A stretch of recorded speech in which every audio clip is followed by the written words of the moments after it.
Welcome everybody. Here we are.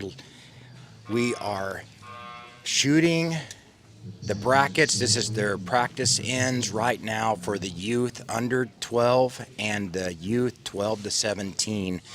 Everyone's on the line at the same time. These are all the archers that made it through all the qualifying rounds at the Archery World Classic. I'm Joe with Archery Northwest, and I'm here at Archery World in Lacey, Washington.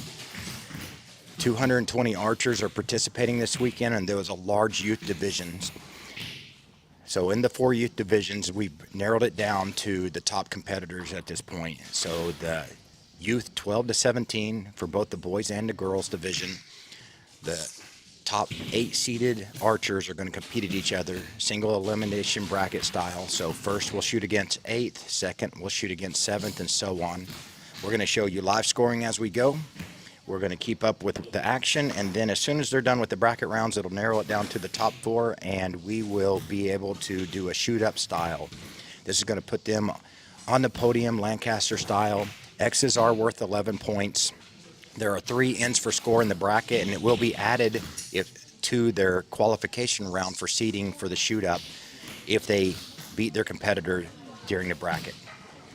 In the youth under 12 for both the boys and the girls, there wasn't enough to make an 8-person bracket, so the top 4 seeded archers will automatically move on from the qualification round, and they're going to continue to shoot the brackets. Even though it won't eliminate anyone, it will possibly reseed them for the shoot up, the part of the shoot.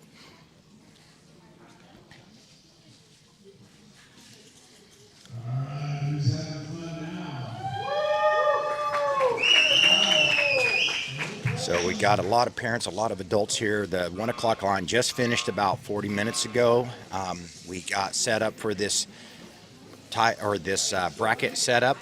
So you've got 8 youth, you've got the top 4 females and the top 4 males at under 12 shooting right now. That was their second warm-up end.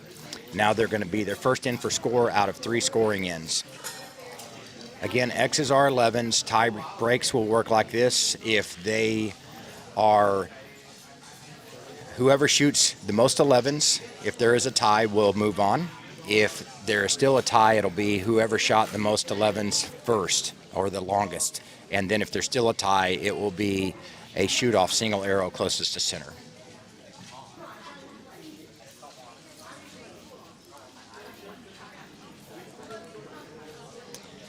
We'll take a look at some of the brackets here for the youth female under 12. There's your layout. So since there were 4 that moved on, none of them will be eliminated. So those top 4 will still shoot up at the end at the finals, but this may possibly reseed someone from first to last place. So if you look there, the first seeded archer is 587, and the person with 529 could possibly catch that person and reseed themselves, and so on. You look at the youth male under 12 bracket, you're looking at the same situation here. The top 4 automatically advance from the qualification round, and now they're just shooting to see how the finals will reseed. Youth female 12 to 17. There's 8. There were enough archers to create an 8-person bracket there, and then you see those double asterisks here by 533. That means it was a tie, and how they broke that tie is they tie by the number of X's or the number of 11s they shot in the competition. So both Cheyenne and Mackenzie shot a 533. They both shot the same score, but it looks like by the way the seeding occurred, it looks like Cheyenne shot a few more X's than Mackenzie, so it seeded her above that. So as you see here, 1 shoots against 8, 4 against 5, 3 against 6, 2 against 7. And then the youth male.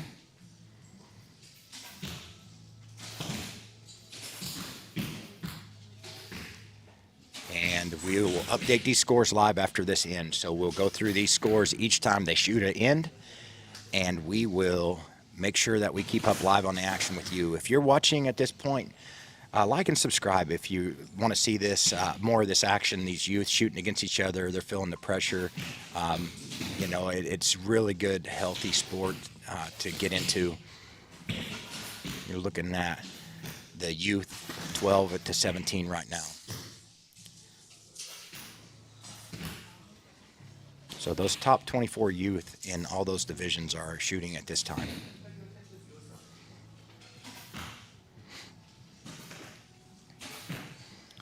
So you see some single spots and some three spots out there. If they're shooting a single spot, whatever they shot during the qualification round, they shoot during the brackets and then during the finals. So they can't change the target and choose to shoot something else. If they're shooting a three spot, they have to be scored in the order that they were shot. If they're shooting a single spot, they have to be scored in lowest to highest. So that way there's no guesswork on which arrow you shot first when they're really tight and close to each other. So we always score them if you're shooting a single spot from lowest to highest on score paper. So that helps break ties as well. So there's a slight disadvantage to shooting a single spot, but an advantage on aiming. So this is the first scoring end. As soon as these ends are input, we're going to get those updated and we'll go through the brackets again and show you what's going on.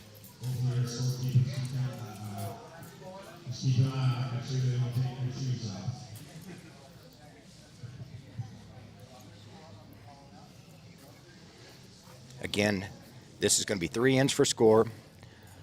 We'll stay alive. It'll take us about 10 minutes to set up for the finals, and then we'll head straight into the finals with these same archers.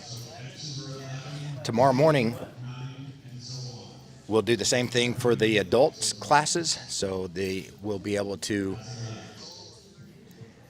get everything set up and run the brackets down. A large division like the men's barebow, there's going to be a 16-man bracket for that, and that'll narrow itself down to 4. So there were 36 competitors in it, and by the rules, they met the requirement, needed to have a 16-man bracket, and so that will work down and eliminate down to 4.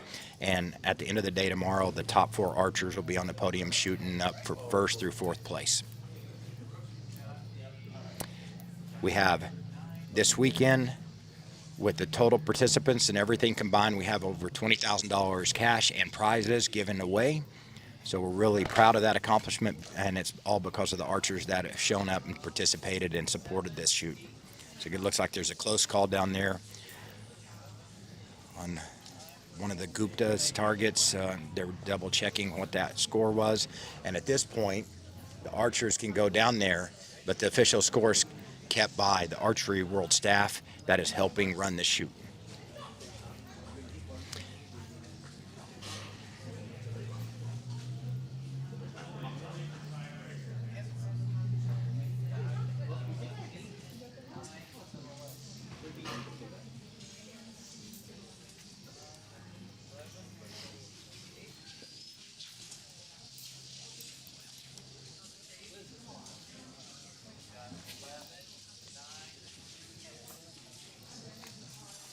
The youth are standing right behind them, so if there's a second call or anything that's needed, or there's someone that questions a call, they will get a second and then a final judge.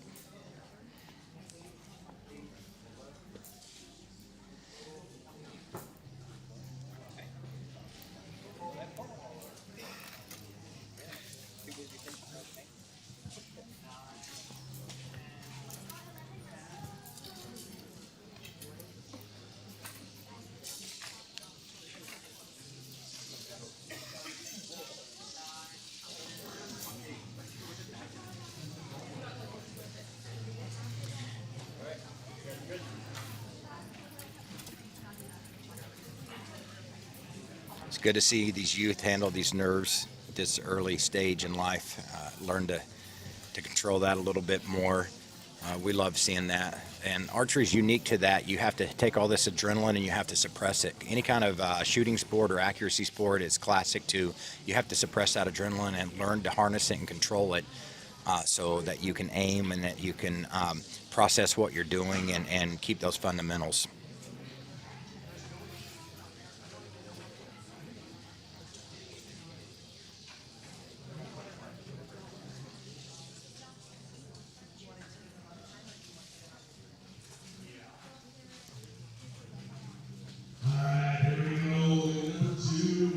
All right, they're starting their second in. The scores are being input right now from the paper to the computer so that we can get you those scores as soon as they break free.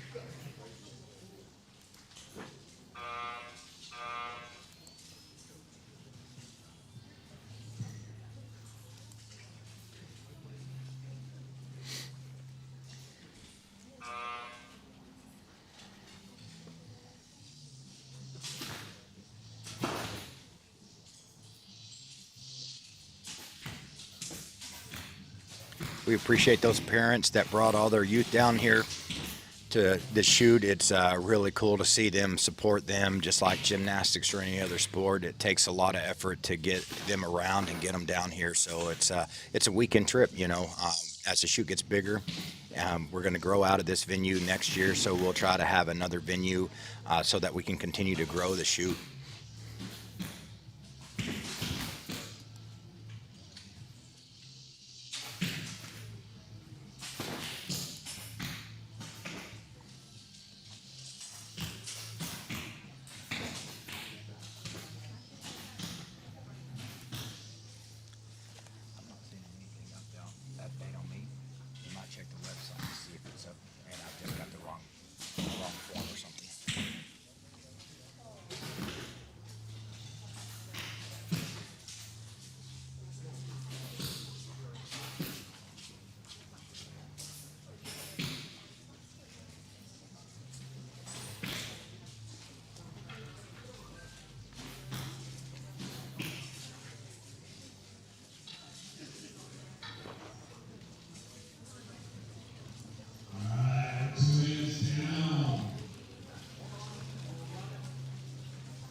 Oh, never mind. I didn't say anything about that at all.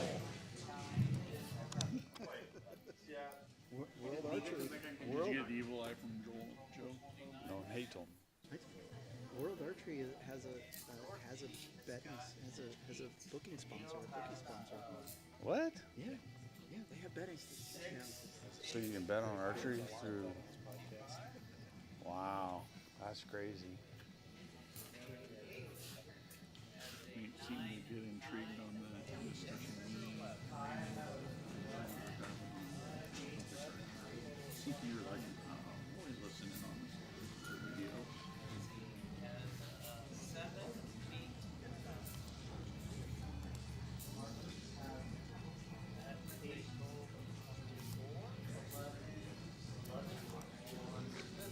I don't see the online scores updating, so we're not going to slow down the competition for that. They're still getting taken care of, so it could just be, it's got to travel all the way up to the cloud and back, guys. So sorry about not being able to produce that for you and show that to you. The qualification rounds are on archeryworld.net, and there's a lot of information about this shoot as well. So feel free to take a look at that. Their Instagram is Archery World Pro Shop. So same thing for Facebook as well. So give them a like and follow and a thumbs up. Leave some positive comments to help them grow this shoot.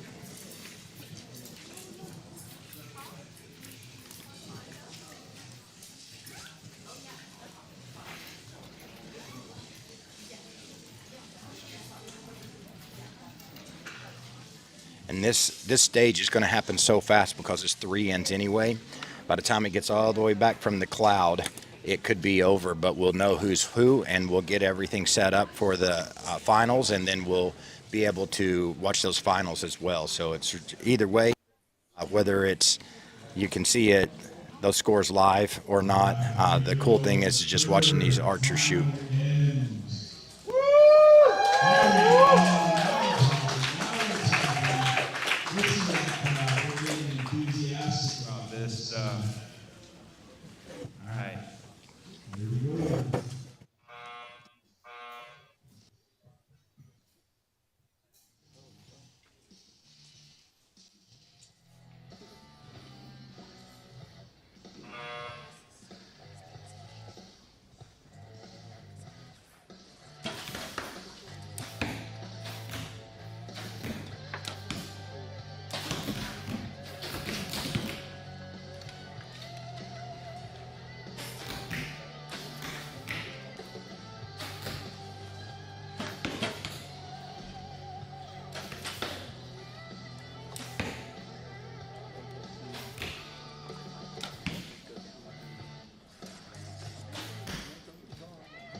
Congratulations.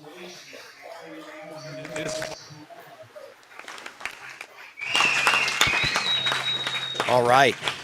So there's a technical malfunction on the scoring for the electronic side. They've got it on paper, so they're going to get that updated, and you're going to see those brackets, and we're going to see who moves forward. So what we'll do is we'll just keep the streams rolling.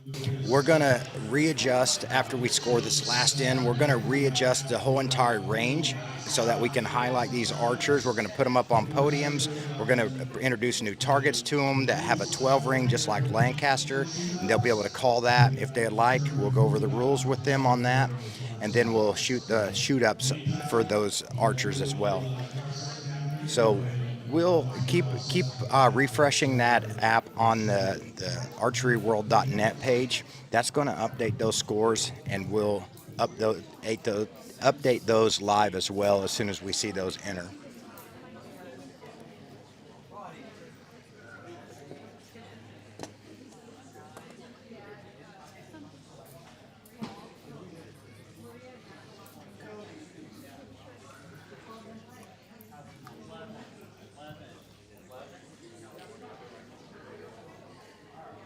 Like I said, the brackets go pretty quick at 2 ends for practice and 3 scoring ends. That cuts the field in half really, really fast.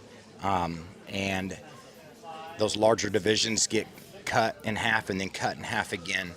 So it's a pretty cool little thing. It gives you one more chance to reseed yourself to keep that qualification score and add to your bracket, and then keep that total ag moving into the seeding for that shoot up format. This is the same thing that Lancaster does, so we mimic them because they do obviously that largest style shoot like this, and we wanted this on the West Coast so that we can prepare archers that to head to those shoots so that they understand what they're going to be dealing with in pressure and in the spirit of competition. So we formatted ours very, very similar to theirs.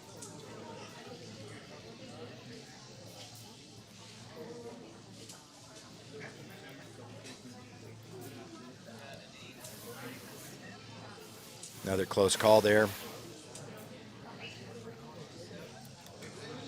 So if you're just watching, you're not allowed to touch an arrow. You can't change the position that it sits in. You can look at it from all the different angles with all the different lighting, magnifying glass if you need it, whatever you need, but you're not allowed to touch it. And all the arrow shaft has to do is touch the line. And if the line is folded in or it's been deformed or it's been shot out and you can't tell, you have to recreate that line with the imagination of completing the circle that it would be at, and if that arrow would have touched it, you get that score as well.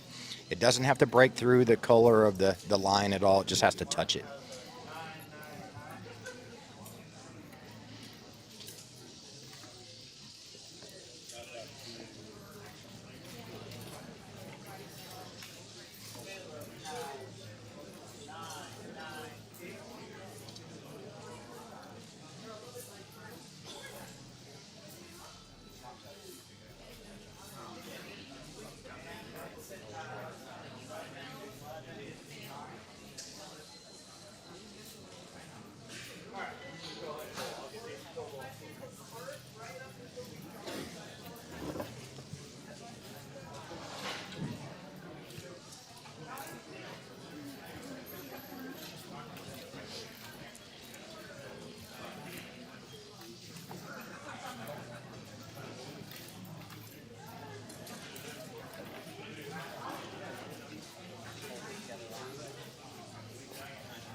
All right.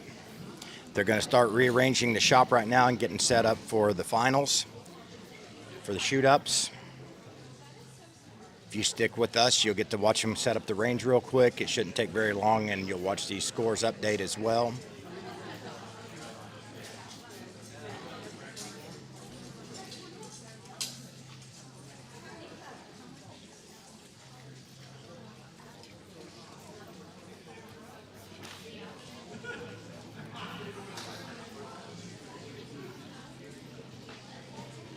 All right, looks like the scores are starting to come through now.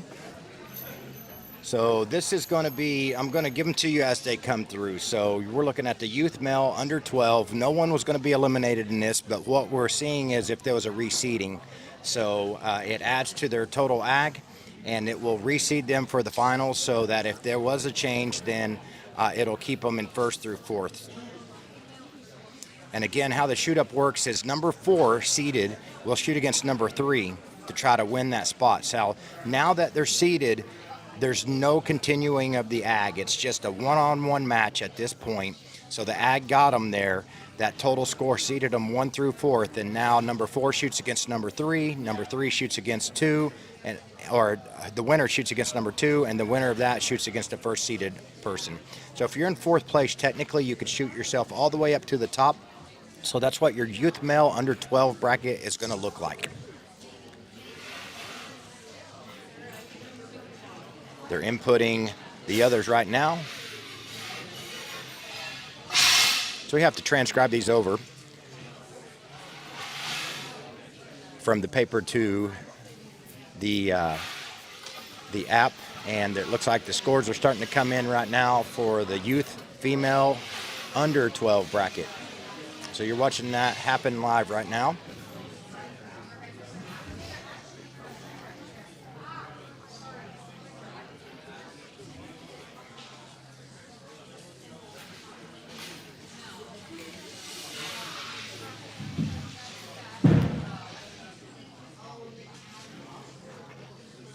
Now, we know they're going to all move forward also. We're just looking for the reseeding.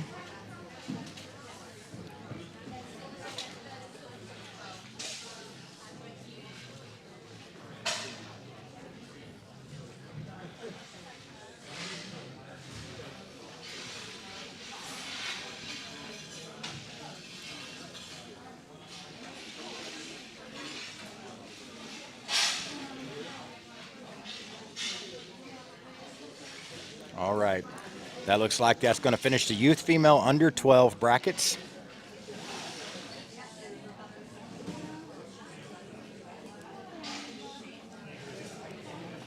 We'll keep up. I'm not sure if it's going to be the youth female first or the youth male, but we'll go to those. This one's going to be, this will eliminate 4 archers on this because there were 8 in this bracket for the female, 12 to 17, and the same thing for the male. There will be 4 people eliminated because of this.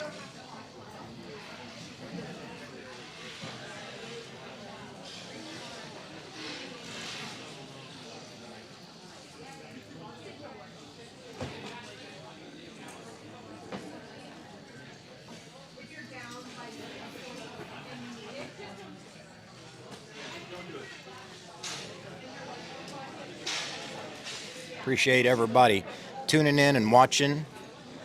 Like I said, drop a like for us, subscribe to Archery Northwest. We go around the entire Northwest as much as we can get to and film in shops and clubs all around the area so that you can see what's happening in that area. You can become a part of that. You can go into your local pro shop and ask them about the sport if you've never experienced it. And if you have and you're an enthusiast, then check out those local shops. Definitely support those small mom and pop brick and mortar shops.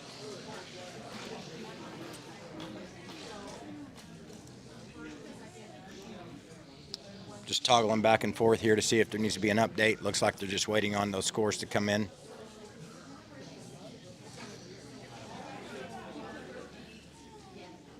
In the meantime,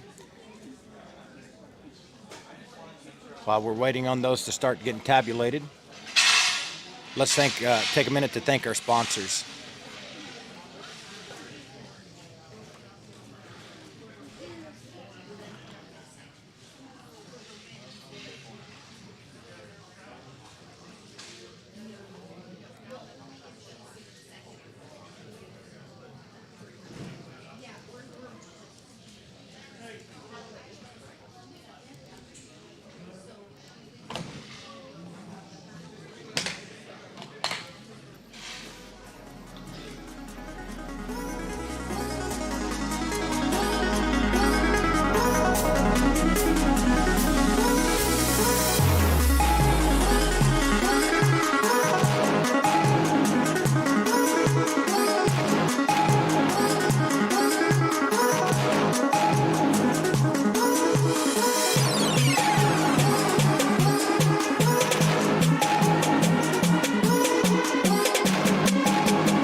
right, that's just the bow manufacturers. There's a lot of accessory companies too that help sponsor us by donating product, donating credit to Archery World so that they can help get some of the supplies that they need and that they can grow this sport. It's an awesome deal, so we really appreciate that support and help that they've given us. All right, looks like the youth male now is starting to get updated, so we're going to see that, and then it'll look like the youth female 12 to 17 will finish out. So let's see how this goes. It's going to show who moves forward here. So first against eighth. Right now, obviously, it truncates, so it shows over to the side that Dane advances on, but they've not put any scores in for arrive. So we're going to see if that holds. And here we go. So that does move Dane on. So Dane had a solid score there. So 99 is a possible. So he only dropped 8 points on that. So that was a solid game for Dane. He was seated first. Makes sense that he's shooting that way. He had a 630 for his qualification score. So Cody Stidham, he shoots out of Nampa, Idaho. I shoot with him quite a bit. He had a solid score, too, of a 611, sitting in second place. We'll see how he fares up, too, for that second place. All right, so Caleb shot an 84.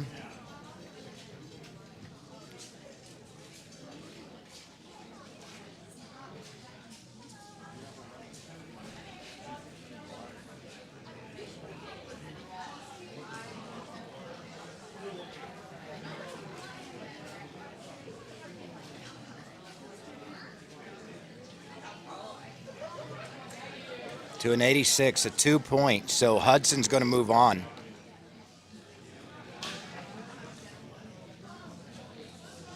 So those two were close. That's the closest that you'll get is fourth shooting against fifth. So they were right behind each other with a 530 and a 558 in the qualifying scores. Hudson was able to prevail by 2 points to move on to the brackets there. So between Kai and Martin.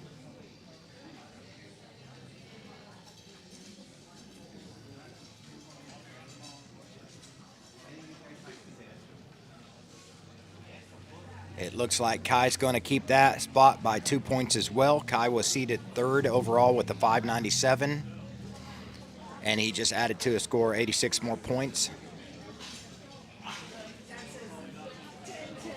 Oh, yeah, Cody shot a 92 on this, so that may be the best bracket score there is. So that's solid, too, so he only dropped 8 points. And then Theo, 64, so Cody will move on again. So you're looking at your top four competitors for the youth male 12 to 17. You've got Dane, Cody, Kai, and Hudson. So we'll see the seating. I'll go to the bracket match in just a minute, and we'll take a look at it. So let me see if I can, I'm sorry, the finals match. So give me just a second to get that for you.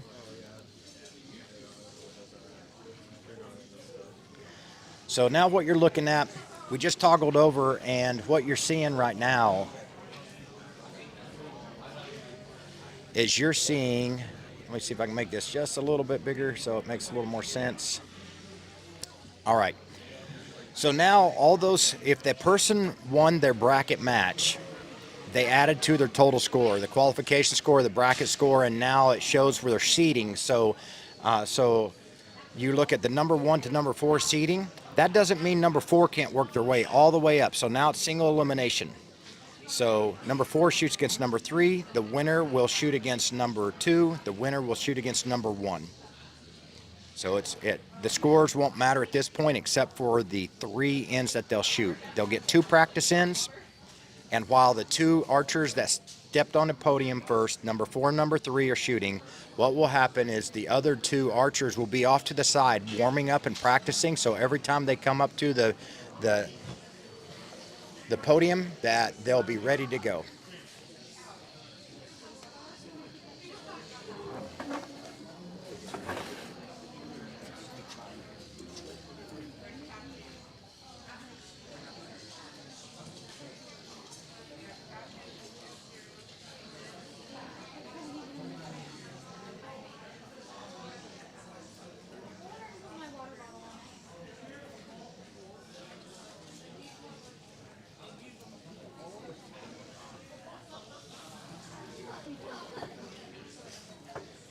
Okay, let's look at the youth male.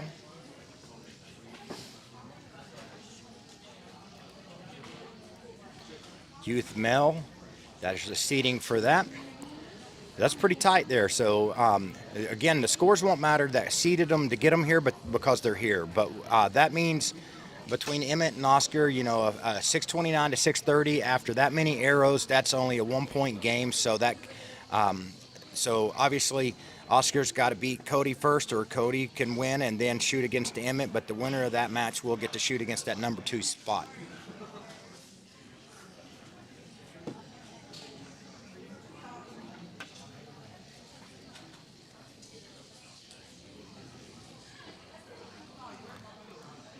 All right. They're still inputting the youth female and male 12 to 17. So while they're getting the range set up and they're inputting that,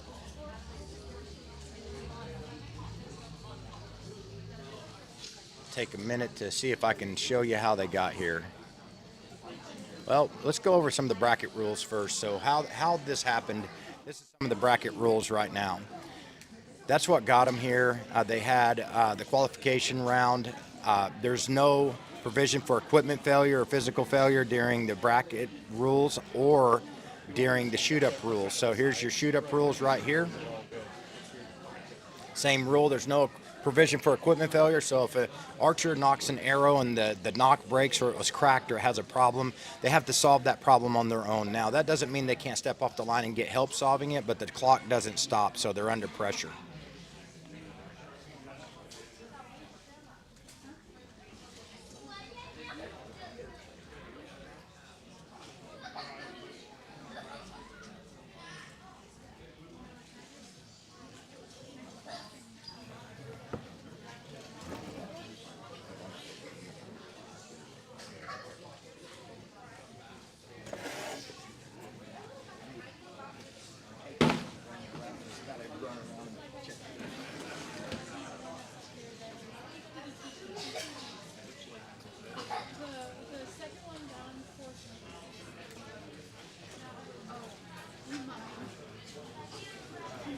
So we are almost finished getting all set up here, so if you guys would just bear with us for a moment, we'll be right back to start the shoot-ups for the youth divisions.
All right, here we are. So I want to, just joining me in the booth is Bill Drake. Won Vegas in what year? 2 years ago. 2 years ago. He took home the championship in one of the hardest shoots in the entire world. So this is an elite shoot that you won in the Senior Men's Open Championship. Yep. And it was a field of how many down to how many?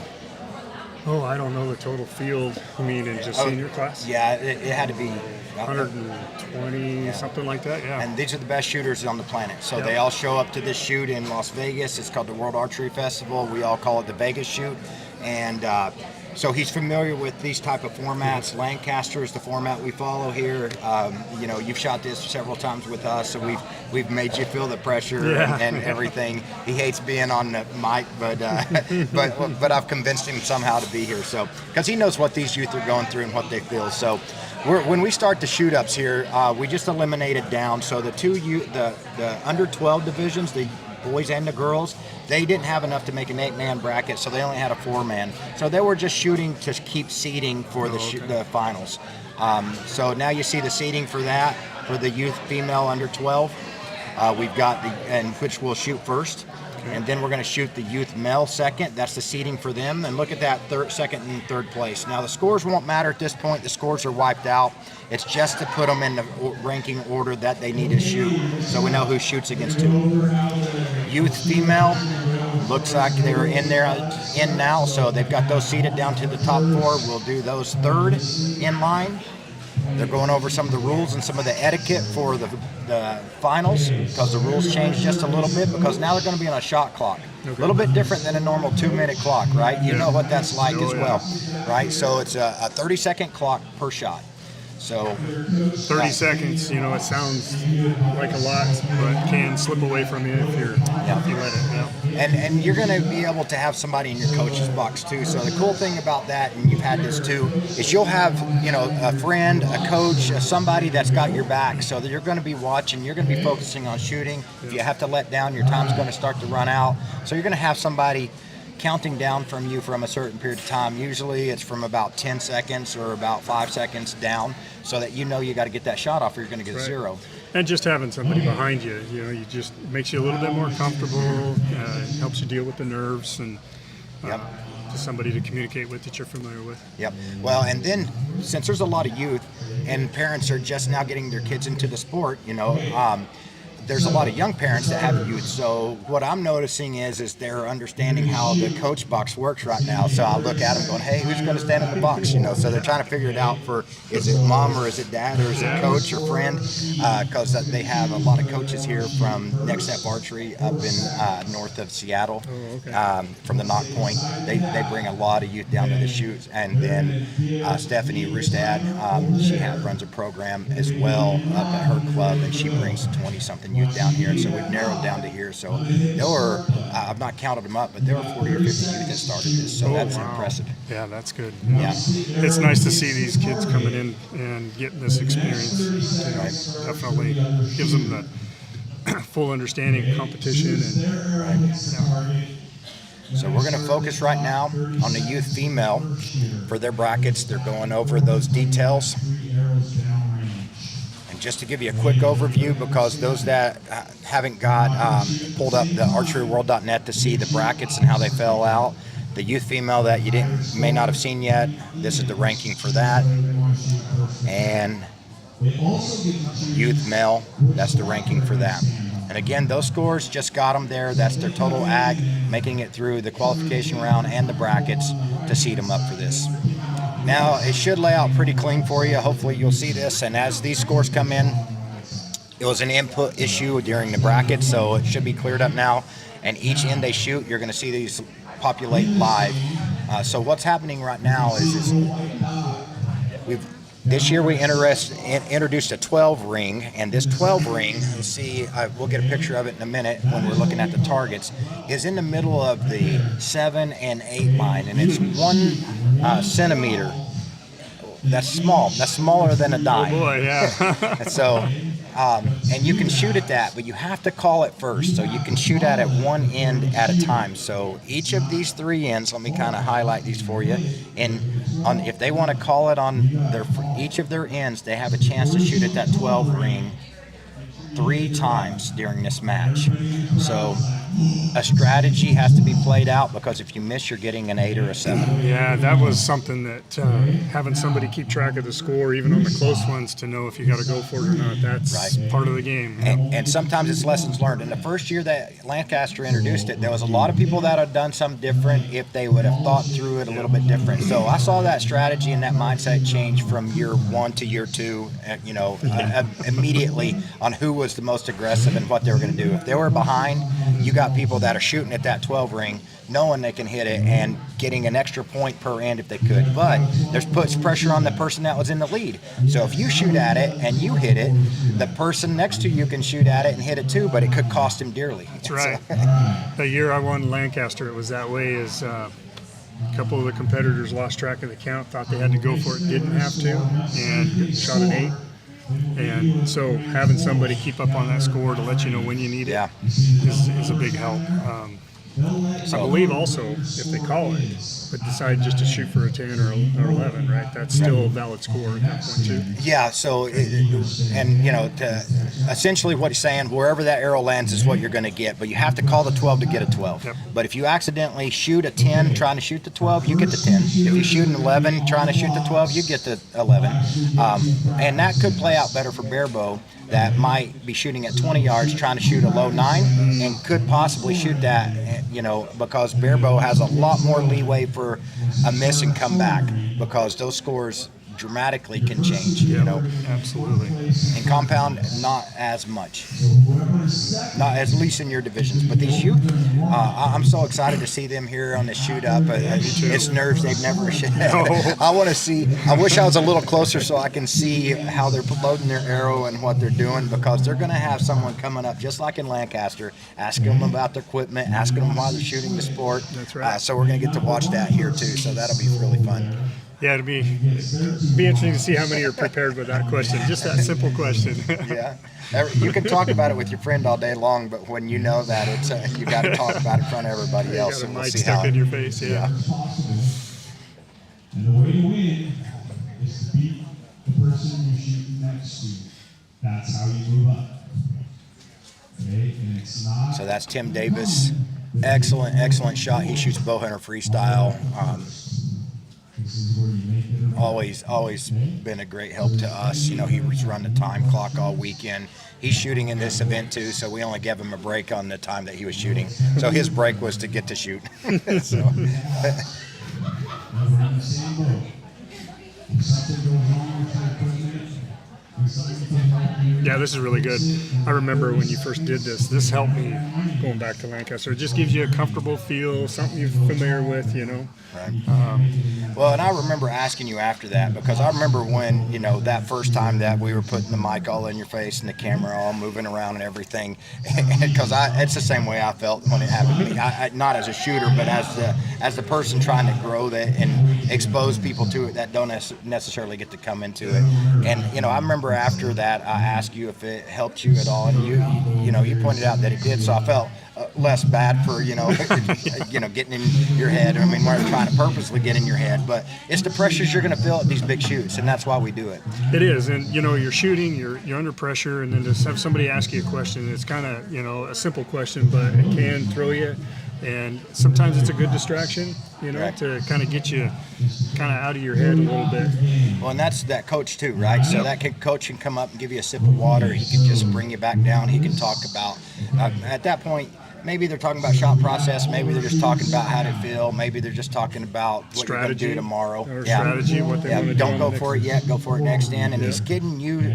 You're already a competitor, so he's getting you in the competitive mind frame. A good coach is going to kind of hype you up to be able to do that. Now, there's something different with these, accuracy sports. You have to take that adrenaline and suppress it. Yes, So now you you do. have to do that under a lot of stress. Yep. And we want to recreate that stress here, because when you go to some of these shoots that cost quite a bit more money to get to and quite a bit more money to enter, we want you to be competitive, and we want the archers in the Northwest to be able to show that, we represent. So Yeah, you don't get it anywhere else but here. Yeah. That's for sure. All right, so I think they're finalizing what they're gonna do here. They're explaining everything to them. They'll get, once the number 4th and 3rd archer step up on the line, up onto that stage, you see that little red button? That's their makeshift 12 ring button. So they step on that button or hit it with their stabilizer, and then that button lights up, and then they call that. That means they're gonna shoot at a 12 for that next arrow. Makes you wonder if they've practiced. You I know- haven't broke that target out until a week ago, so it's definitely something you need to practice, because Yeah. it's not normal to be aiming clear down in the red at that thing. No, It takes a little bit. I'd imagine. And obviously, with the yellow having 3 scoring rings in it, it's a big spot to aim at. That's going to come into play, whereas your pin size or any aperture that you're using may make that near impossible to aim at if you've not practiced it, because you don't know how much it's going to cover. Well, of that it. was the year I was in Lancaster. I was running a bigger dot, and I was covering the red and the blue. It was so big that I couldn't see it, so I never even tried. I was never planning to shoot for it because I Right. couldn't see it.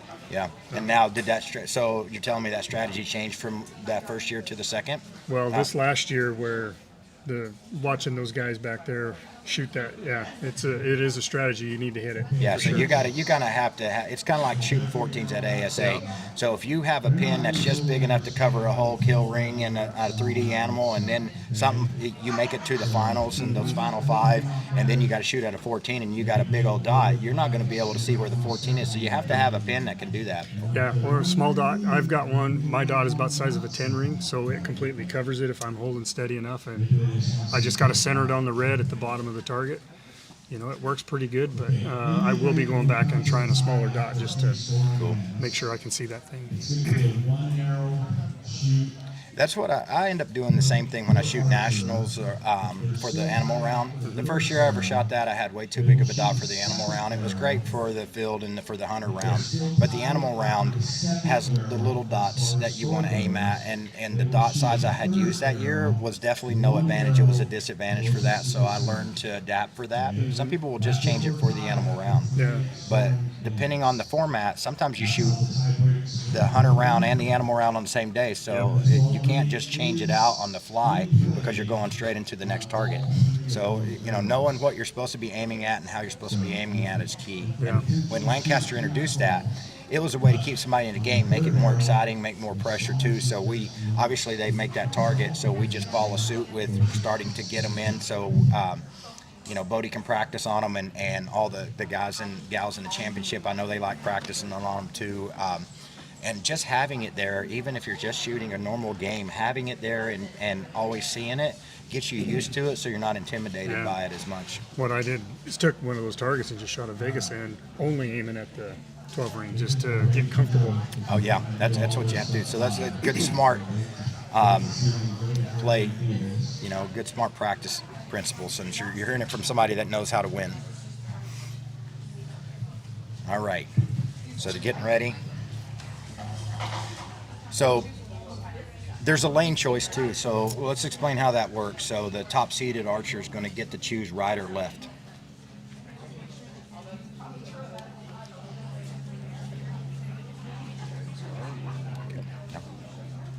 We are ready. We're just confirming with the scorekeeper that we're ready.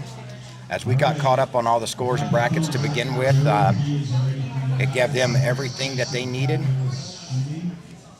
And I'm going to turn the mic over to Dave. And Dave's going to ask the questions. Tim's going to run the line. We're going to get a chance to see how these young women shoot and how they They're already taking a deep breath. I see it. Well, and I talked to one of the parents too, and they're all like, "Don't talk to me right now." And I was like, "That's why their coach is here." This is really good. So they got some. It looks like they got a couple of people in the box there. Youth female under 12 is going to be Xiao Yu. She's our 4th qualifier, and she's going to go up against Rohi, and she's our 3rd qualifier. And for the youth female under 12, We're going to pay 2 places this year. First place is going to get a belt buckle and a gift card for $75. Second place is going to get a gift card for 40. So young ladies are shooting for. All right. Are both of you ready? Ready to go? Yeah, you guys are going to have practice first, okay? But you guys are ready? Okay, so step up on the podium. 2 practice ends. The higher seed is going to be Xiao Yu. Or excuse me, Arohi. Closest to you. Yep, yep.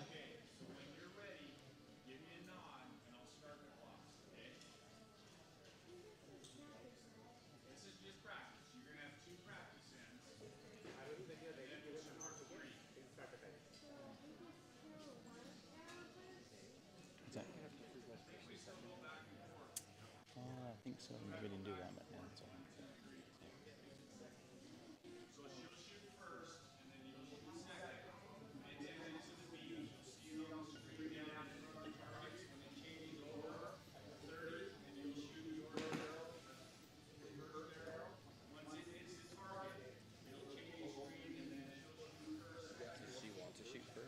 Yeah, I think Tim is. Yeah.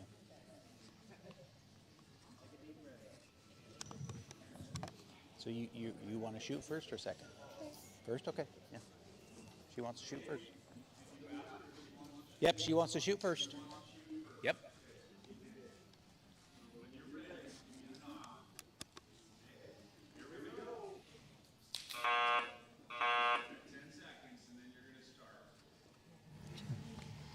All right.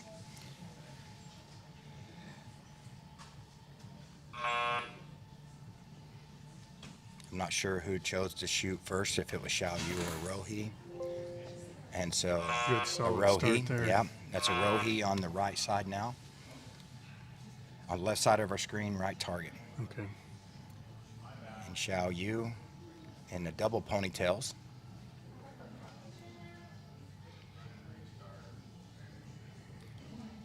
Timer had a glitch, so usually as soon as one archer shoots, the timer will click over and they'll have 30 seconds. So you see that shot clock is going to get reset, it looks like, and Xiao Yu will get to get her shot. But yeah, that's a solid 10 That's there. a heck of a start. Yeah.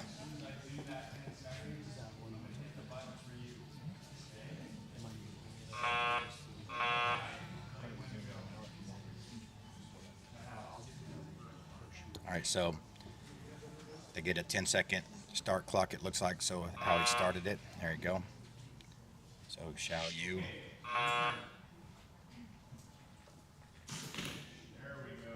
All right, it looks like it's landed in a 6 ring. All right, now it's switched back. So this is that shot clock. It just had a little technical glitch, so we worked through that. So as soon as that archer shoots, the time clock starts for the next archer.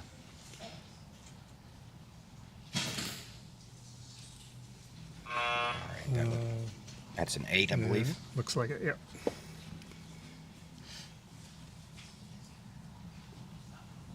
So far, they're doing pretty good.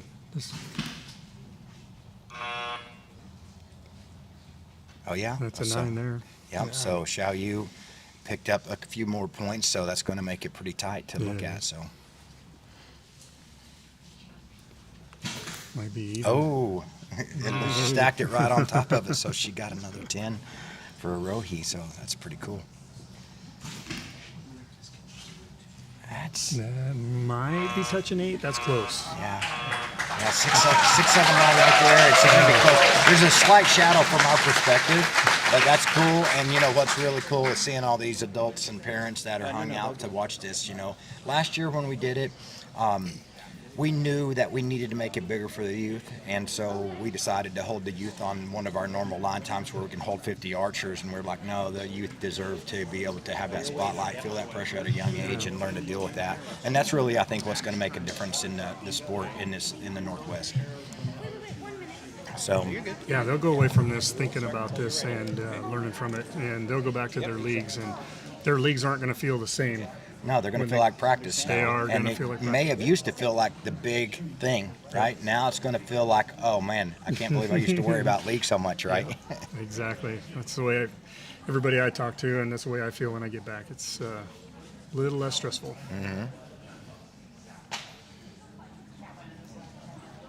I don't know if I know that's I know Arohi, I know that's her dad because I spoke with him earlier, and she was pretty nervous going into this, for the brackets. I hadn't talked to him since she made it through the brackets, and she just so you know, they are both shooting Olympic recurve, but they're shooting against compound shooters as well because there's not a split division between the youth because there wasn't enough to have multiple divisions inside of that under 12 division. So everyone under 12 female, they're shooting against. So that's what her dad had talked to me about. It's like, how's that work? Because the compound shows you don't really stand a chance. I go, I don't think you're correct. She stands a chance to get to the podium to reseed and shoot too, because we've seen that happen, especially at that age and the equipment they're shooting.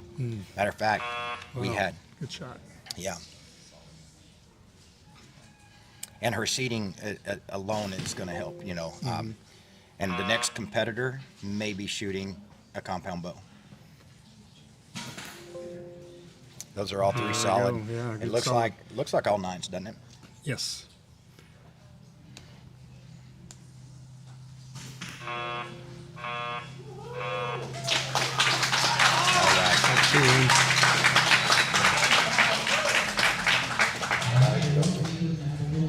Now, while they're pulling your practice arrows, so are you still a little nervous? No? Looks like you're having fun. Well, I like archery, so yeah, I'm having fun. Yeah, I'm really nervous. Okay, we'll start with the easy question first. How long have you been doing archery? I don't know, like 5 months. Wow, very impressive shooting for 5 months. Okay.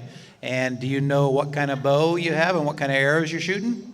Recurve, and I don't know. Okay, we're looks like we're about ready to start scoring. Okay, so we got arrows back here. All right, so you ladies ready? Okay.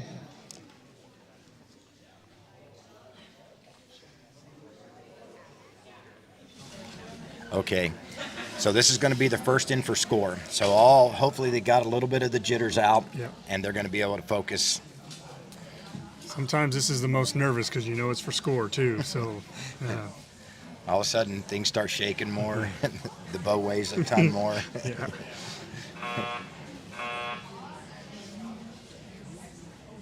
And if you make a mistake shooting fingers, it's just that much more dramatic, There's 3 releases on the string, and they never do the same thing twice, Have their own mind sometimes. All right, So she's following up. So she's she's just consistent. Yep.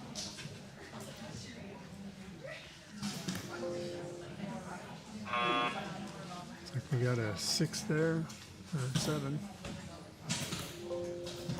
Wow. That looks like that might be a 10 there. Being nervous, she's handling them pretty good. Yeah. And I'm not sure if we'll see many 12 rings, shot at during this. I think maybe just aiming at the yellow and better right now is probably, if you're feeling really nervy, maybe just shooting at the dot is good enough, Now the archers won't go down range. Our officials will go down range and score that for them. They stay on the platform. They have arrow caddies, so they're going to get their arrows pulled and given back to them.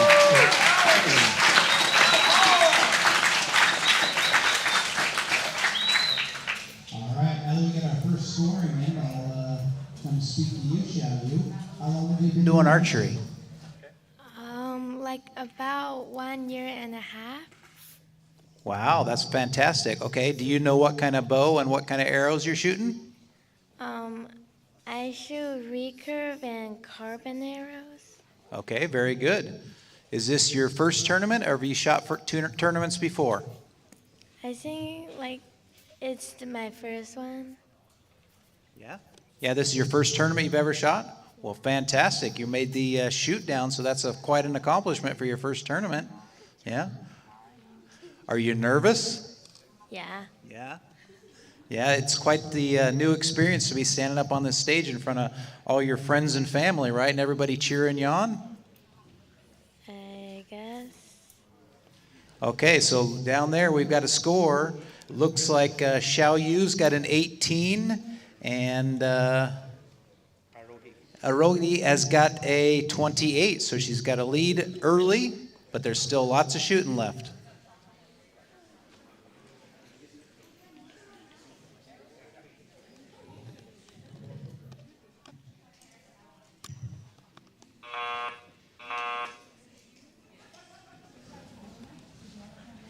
All right, here we go. Second in for score. So Rohi leads Xiao Yu 28-18. Just off that 9 line, so it looks like it's mid-ring 8. Oh, There yeah, we go. yeah, that's centered there. Nice 10. So in Olympic recurve, a couple of things about it is you're not allowed to use a peep. So, and you'll typically see the archer anchor way under their chin and the nose is touching. Oh no, another 9. Well, that's good and not a oh no, but she shot another 9, so she's shooting a really good group.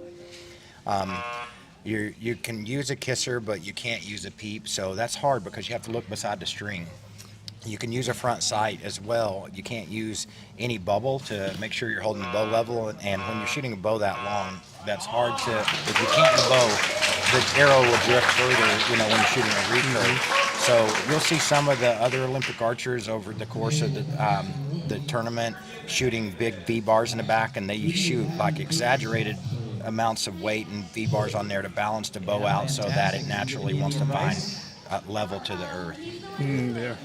Told me about archery and made me start, so yeah. Fantastic. Yeah, parents are very good at that. Got a quick question for you. Are you thinking maybe you might shoot a 12? You thinking about a 12 maybe? No, I don't want to take any risks. Oh, very good. So you're happy with your lead and you're just going to try and hold on to that lead, right? Yeah, I guess. Okay. All right, they're tallying up the score right now. Let me go over and talk to Xiao Yu.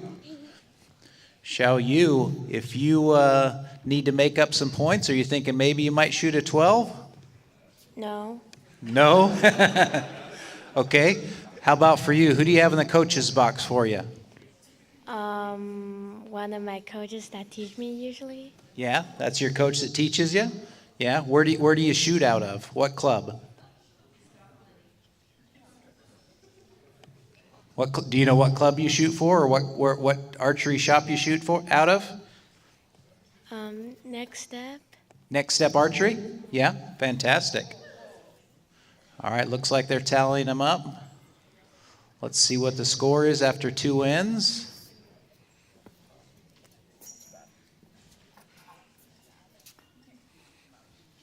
Arohi's all smiles over there. All right. You guys are friends? I mean, Kind of friends? Since like 1:30, I guess. Oh, nice. So it looks like Arohi's got a 53 and Xiao Yu's got a 42. So 11-point difference right now with 1 end to go.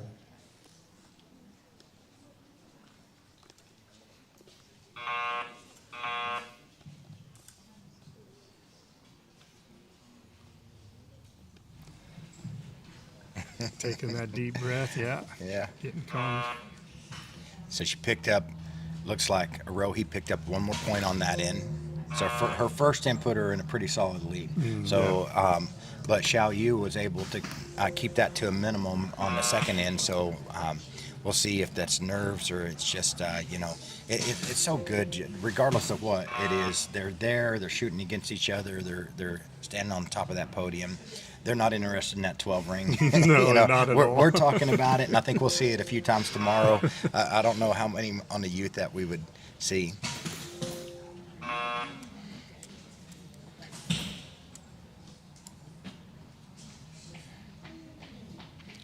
All right, this is going to be that final arrow. So unofficially, it looks like Rohi's going to move on. Good strong round for her. And I'm not sure if Adelaide is going to All right, is shooting a compound do you bow have or any what plans? equipment Are she's you using. shooting any more You know, I've been indoor behind tournaments this year? in the Do you have sound booth a any- lot of any the other time shoots this you're weekend, going so to that I've you not know been of? able to see. No idea.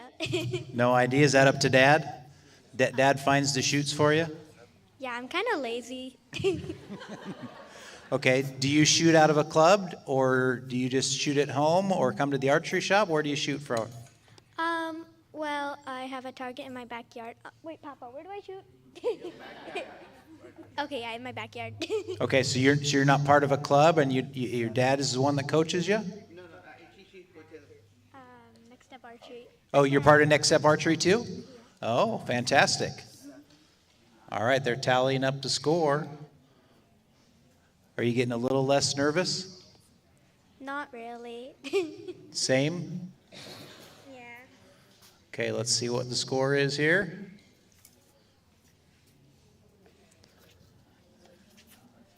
It looks like Arohi has a 78 and Xiao Yu with a 62. So Arohi's going to move on and face our number 2 qualifier, which is Adelaide. All right, so Xiao Yu, fantastic job. Did you have a good time? Yeah. Did you enjoy shooting up here?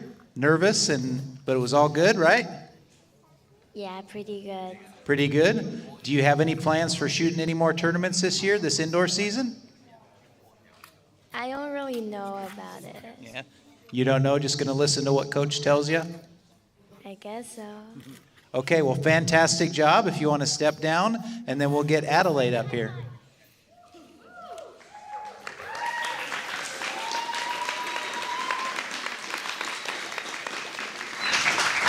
All right. So Adelaide is going to come up, and now watch what's going to happen here. It looks like Arohi is going to shift over because Adelaide is going to bump her spot. So since she was seated above Arohi, Adelaide comes up and gets to choose what position she wants to shoot from, and she gets to choose if she's going to shoot first or second. So she chose to shoot. And she's a lefty, and she's shooting a compound. So here's the deal. Left-handed people are used to shooting in front of right-handed people all the time. Yep. But a lot of right-handed people are not used to it. You don't run into it very often. No, so now she's going face-to-face, and that may help with her nerves are going to be used to that. Whereas Arohi, we're not sure how many times she has to face someone that she's shooting against. So that could get in her mind a little bit. Now, that's Stephanie, her coach. She's at Letterfly Archery. So she shoots, she coaches, she brings 15, 20 kids to this shoot. So it's really awesome. So she's walking her through the process. Yeah, so all you need to do is look at Tim and give him a nod, and then he'll start the clock. All right. So it looks like Adelaide chose to shoot first. And see how you can have your arrow knocked and ready. You just can't shoot until it's your turn and the light turns green. You know, Rohi saying she was nervous, but going into the second round, you do have a little bit more calm. Yeah. Ooh, it's a good start there. Yeah.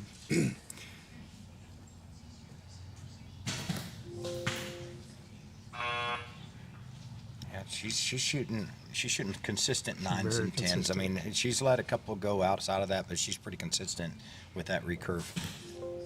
Yeah, for only shooting, what'd you say, 5 months? Yeah, I think something like that. And so now she's at a slight disadvantage right now because she's shooting against a compound shooter, and obviously a compound shooter's got let off. You got a mechanical release. You have the different style sight. So the advantage for sure goes to Adelaide. However, that being said, we have seen many upsets when you're ranked up divisions. And now, here's the cool thing about this shoot that I don't know if you know or not. So there's prizes for first and second for the youth. So we have gift cards that we're going to pass out for the youth. And what we would end up doing is if Arohi makes it to be in the top first or second spot, then we would add 10% to whatever that gift certificate was, because there wasn't a true division for her, and she had to shoot against a harder competition. And it's the same way throughout, like the championship flag, for instance. You're a senior male. You didn't have a category specific for championship senior male, so you would get 10% if you make the podium, 10% above the purse. So would the girls, the guys viewers. So there wasn't a division specifically for him, or for them rather, so they would be able to put another 10% on. I have a mission. Mission Braddock. And my arrows are, I think, storm. Very nice. Okay, looks like early we have a very tight match. Adelaide has a 31 and Arohi has a 28, so very tight match early on. All right, whenever you're ready, Adelaide, just turn and give Tim a head nod.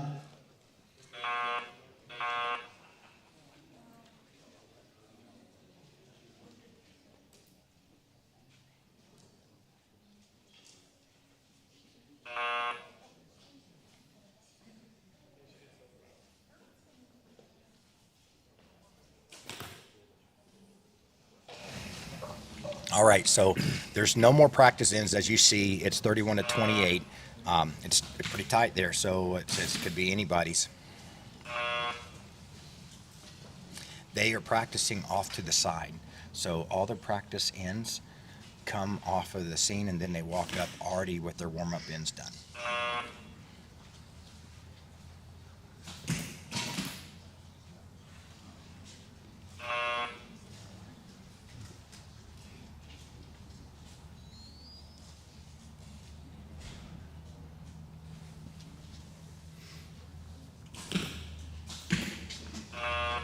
It's a 9-10 liner on that last arrow.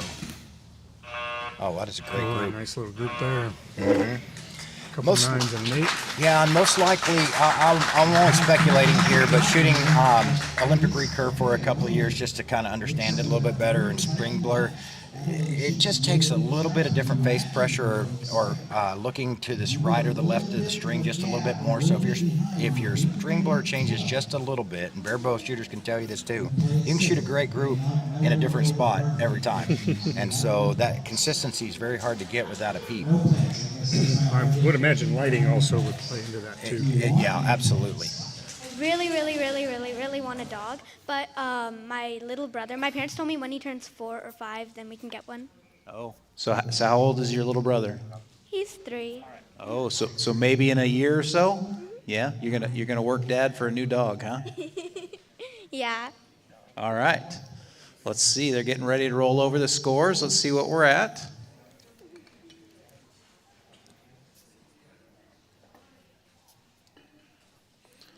All right. Adelaide has extended her lead a little bit, but still a very tight match, 60 to 54. All right, Adelaide, whenever you're ready, just turn and give Tim a nod.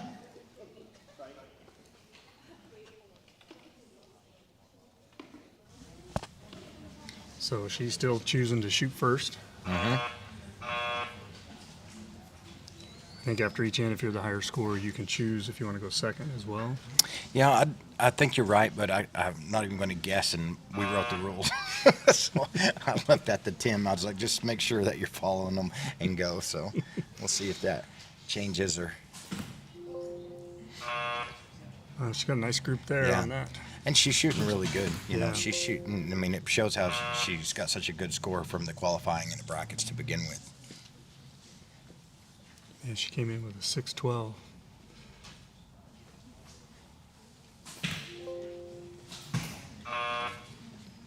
Solid 10. Oh yeah.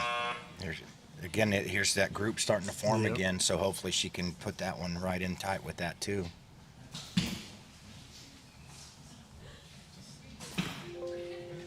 Ooh, there's Yeah. good, strong finish. Yeah. And so. Oh man, Oh, what a wow. good finish up there too. Yeah, that's great. Now, so it's showing you. So it's showing you she can do it. The cool thing is if she's shooting like that every end, she's as competitive any compound archer that's shooting in that division right now too. There's just when a mistake happens, shooting an Olympic recurve is just a little bit bigger mistake than when you're shooting a compound. But this is going to be a great lesson for her and a great opportunity. And I see Coach Shannon back there smiling, beaming. You're shooting really well. So obviously, how long have you been doing this With the club, and how long have you been shooting? I've been shooting for about a year-ish, and then I've been in the club for about 4 to 5 months. Wow, so you obviously are learning very quickly and shooting very well, so you must pay attention and get good coaching, right? Yeah. Okay, now the hard-hitting question for you. Do you have a pet? Yes, I have 2 cats, and my brother has like 5 fish. 2 cats and 5 fish. They get along? I guess so. Yeah? Goldfish or special fish? The neon tetras. Oh, fancy ones, huh? Does the cat like to watch them swim? Not really. They just lay on the couch. Nice. All right, so our final score after 3 ends, Adelaide with a 92 and Arohi with an 82. So Adelaide is going to move on and Arohi is going to finish in 3rd place. All right, one quick question. How was the tournament and did you have fun? I did have fun. The tournament was really fun. All right, well, we hope to see you back next year for the same tournament, and fantastic job and continued success with archery, okay? Yes, thank you. All right. So Adelaide is going to move on, and our top qualifier is going to be Arna. Arna's going to be up. She's number 1 qualifier.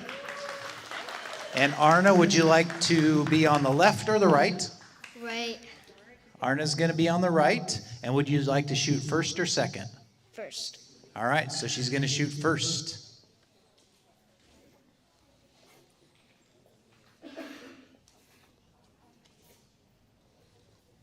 Okay, go ahead. All right, Arna, all you got to do is look at Tim, and if you're ready, just give him a nod and he'll start the timer.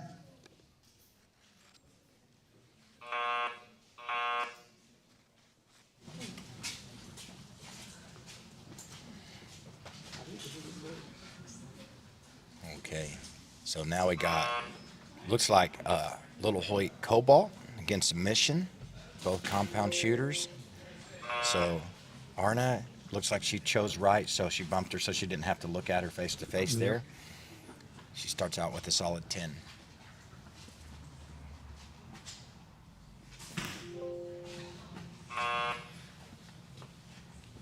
Got a 12 there, or 11. Yep. And I'm going to, you stay here, Bill. I'm going to step out and I'm going to grab Arohi so we can get her down real quick and have her tell a little bit how Okay. she feels.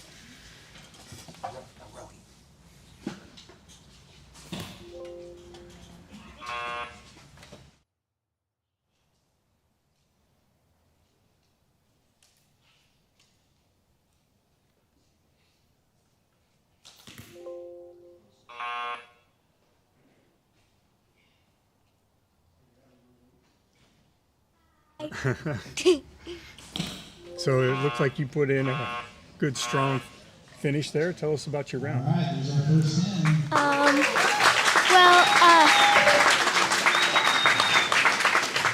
Well, Did you have fun? well, it was really fun. I guess I was kind of scared because the girl I was competing against, she's really good. I think it was fun because I tried to make friends with everybody there. Because I just like having a lot of friends. It makes me feel more comfortable. Well, you did a good job. Thank Congratulations. you. Thank you. A lot of arrows in the 10 and 11 ring, so obviously. Quick learner and shoot very well. Thank you. All right, who's in your coach's box today? Connor? Connor. Is Connor a coach? Do you shoot out of a club? Yeah, he's my coach, and I shoot at Next Step Archery. All right, fantastic. So Coach Connor and Next Step Archery. All right, so looks like early lead 29-28 for Arna. Now, nobody in your class yet has hit the 12 button. Do you have any plans on hitting a 12 button? No, I do not. All right. Well, she's honest.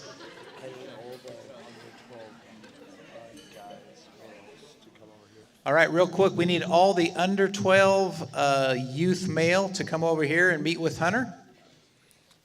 All right, so we're ready for our second end. Arna, when you're ready, just look at Tim and give him a nod.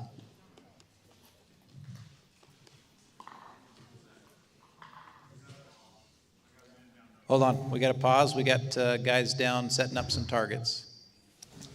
All right. So what they're doing right now, they're pulling the youth male under 12 over to the practice range because they have 2 ends left for score for the females. They're going to start warming the males up now. So when they step up on the podium, there won't be any more warm-ups. They're just going to go straight into scoring at that point because they'll have had their 2 practice ends. So that helps the competition move along, plus they're getting the practice they need to. And then what you'll notice anyway, it's like you were saying at Lancaster, it's the same thing because you're actually in Lancaster practicing in another room. Yeah. In this case, we're in the same room. It's just a divider that's separating the 2 groups of archers. So the lighting's not that much different, but in Lancaster it is. Oh, yeah. And Bodie can attest to that because the year he showed up there and he got 3rd, he was hitting just a little bit low, but he didn't know, and this is that 12-ring game, right? So he didn't know that everyone else had experienced the same thing before then. So, and it went unnoticed for a while. There was a lot of people in hindsight that recognized that they were shooting about a 1/4 inch low, and that could have cost you, right? Yeah, absolutely. Super bright when you're out there shooting under the lights. Practice was quite a bit dim. Mm-hmm. Yeah. And they have that well lit for the finals, so that they can film it and do everything too. So we try to do the same thing, but our lighting happens to be the same here. Next year we don't know because we'll be somewhere else. So you may be practicing in another room. And coming in 4th, I had the first, I had the benefit of shooting off and having some rounds under me as Right. the new guys come in and had no idea where they were going to be hitting. So I did have a little bit of an advantage, I think. Yeah, absolutely. I mean, not the first person you shot against, but everybody else. when you moved on, everybody else. I mean, you knew what you were doing at that point, and you knew that that was a strong advantage right there. And I was calming. I was getting really calm too towards the end of it. That's good. So it looks like Madeline has got a 10.99, and that one on Arna, it looks like it's a 9. One's close on that 3rd arrow on the bottom right. Looks like it could be just out because she's shooting skinny arrows. Oh, is she? Okay. Can't tell. You need to. Are you prepared to hit the 12? Yes. Yes. Oh, did you hear that, crowd? There's a chance that she may hit the 12. Okay. So if you want to go for the 12, on your last arrow only, that's the only one I'm giving you permission on. Okay. Tap the button, and then you have to aim for it. So Coach Stephanie's saying only on the last arrow, and then she's giving her instruction on how to hit the 12 button, just in case. Oh, we've got a tight match right here. Arna with a 57, Adelaide with a 56, going to the last 3 arrows.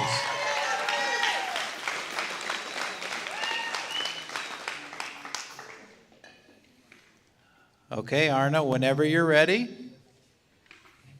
just give Tim a nod. Okay.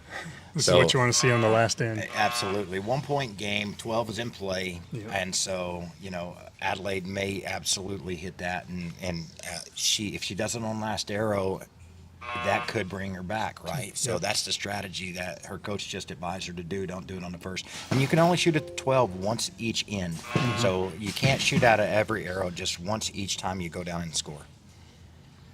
A good solid 10 there on that first one. She matched it, Yep. so no change. Still 1 point back. It's like a 9. Ooh, 9-8 line. So if she sees that, she can see it clearer us, that it may take that 12 out of play if she can, capitalize on that and shoot a 10 right here. And she does. So that may have made a 2-point swing possibly. Yeah. Definitely swung 1. So she's either tied up or 1 point ahead at this point. So it may need to be, she may be being advised to hit the Yeah. 12 ring. That's There you exactly go. what That's he's exactly saying. right. He's Yep. saying you got to do it if you're going to win. So that's awesome. Oh, I can't tell. She went for it. That's Oh. awesome. Maybe just off to the left, but it was the right elevation. And if she didn't do it, I don't. Oh, here we go. Oh, is she going to hit it? No. Haven't- no. Oh, it gave her a heart I attack. saw, I saw her step for it. She was grabbing her chest. Oh, she's nervous on this last arrow. Oh, she shoots a knife. Oh, man. I saw her step for it. That was good. Good job. Excellent job. All right, this is going to come down to a couple of line calls, but Arna, coach said to hit the 12 button, and you did. Do you think you got it? No and yes. No and yes. It's very close. Looks like it's right on that left edge. We'll see what the line call is. Are you happy with that? Happy with hitting the 12 and going for it? Yes. Yeah. Yeah. The crowd went, what, did you hear the crowd go wild when you hit that 12 button? Yeah. Yeah. Very nice. We'll see how it all comes out in the end. Got a couple of really close line calls. Both of you ladies shot really, really well. Very good show you put on for the crowd.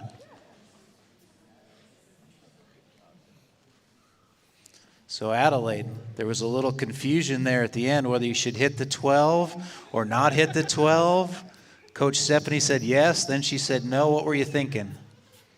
I was just going to do what they told me to. So. Yeah, just going to do what the coach says, huh? Do you think if you would have hit the 12, you could have hit it? Yes. All right, here we go. Your youth female under 12 champion with an 85 is going to be Adelaide. And your second place finisher is going to be Arna. Fantastic match, young ladies.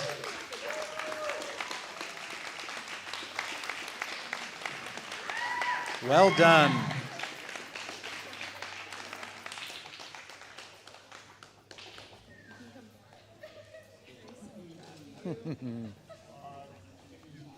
All right, so that's it for the youth female under 12. Next up, we're going to have the youth male under 12. So give us a couple minutes to get set up. And then as soon as we finish the under 12 class, we'll do the awards as we get set up for the youth male and female, the 12 to 17-year-olds.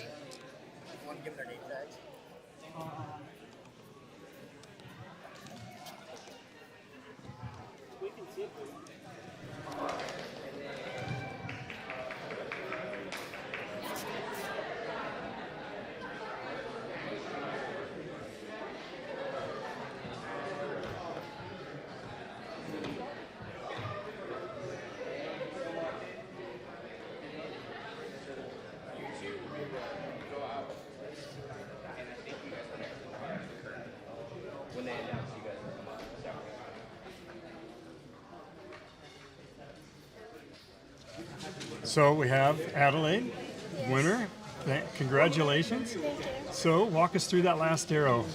Looks like you were thinking of a lot of scenarios there. I mean, I was very nervous, and I just went for it, and it was what it was. Did you have fun? Yes, it was a lot of fun. Good. Were you nervous? Yes. Yeah. Well, you see your scores here. You did a great job. Good shooting. Congratulations. You gonna come back? Yes. Nice. All right. Is this the first time you've shot in this kind of a Yes. stressful setting? Yeah. How did you calm your nerves? Sorry. How did you calm your nerves? I drank some water. Other than that, I just tried to calm it. I don't know. Well, you did a great job. Congratulations. First place finish. Thank you. Thank you. Good job. Yeah, awesome shooting.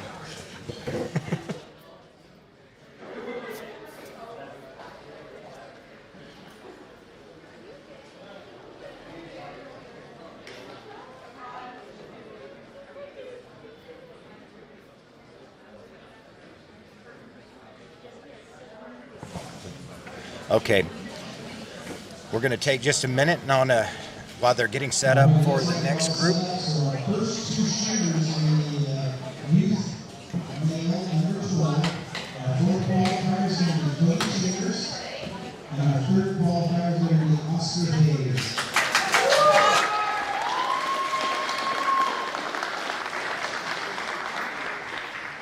So it looks like Oscar's choosing the left side. He's going to put Cody on the right. And then Oscar, are you going to shoot first or second? I'm going to shoot second. Oscar's going to shoot second, so he's going to make Cody shoot first. So Cody, as you're ready, whenever you're ready, you're just going to look over at Tim over there, and you get him a nod, and he's going to start the timer for you, okay?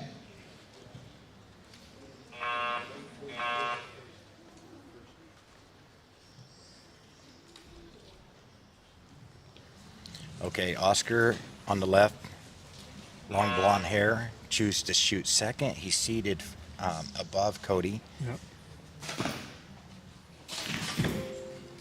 First arrow's a solid mid-ring 9 for Cody. And what got him here is Oscar shot a 629 to Oscar's 609.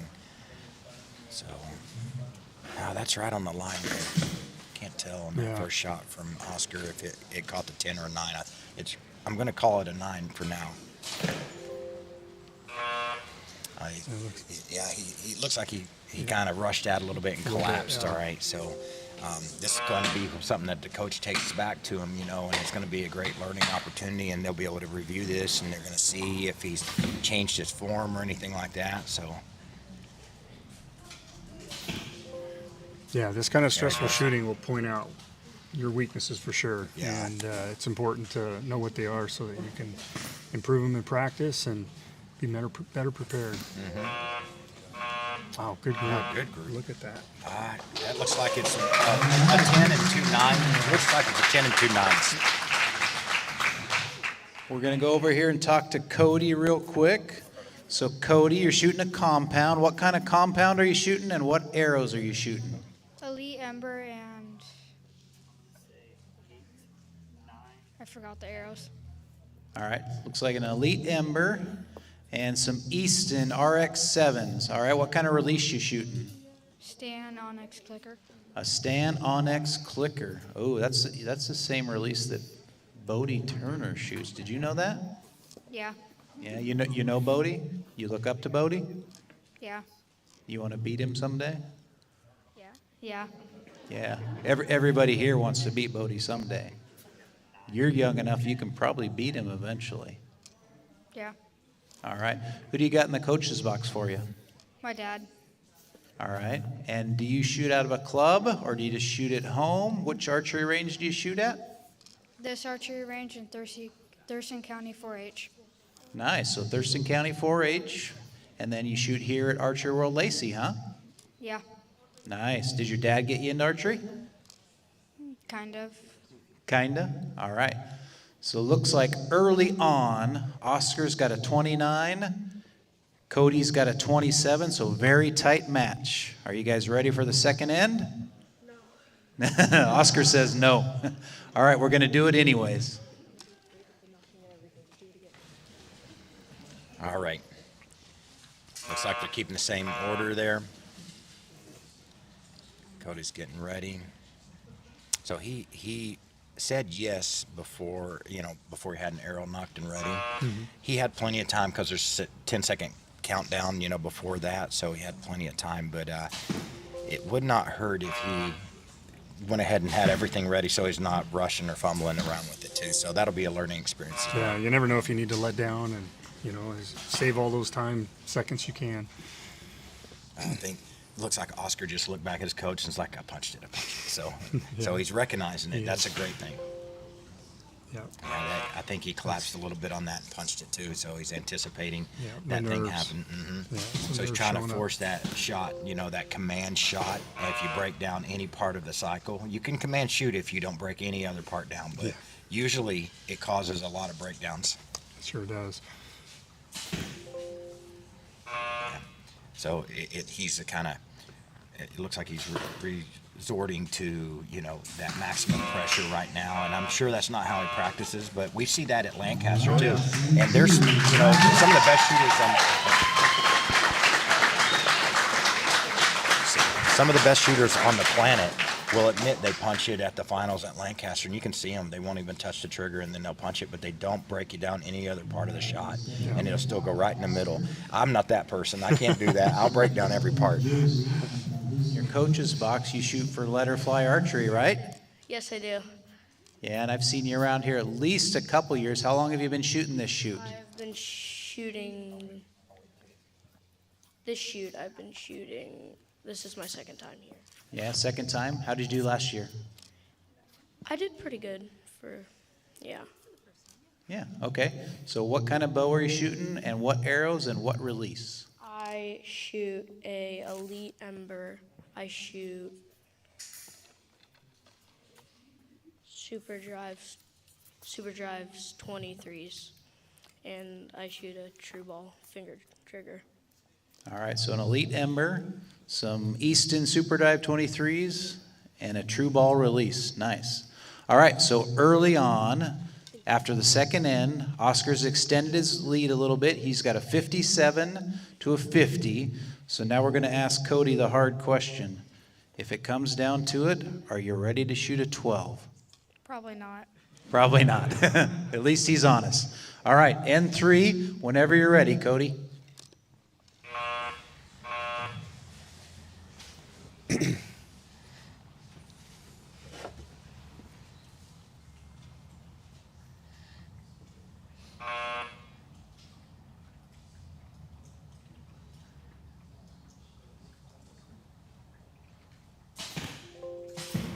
Oscar taking a deep breath, getting ready.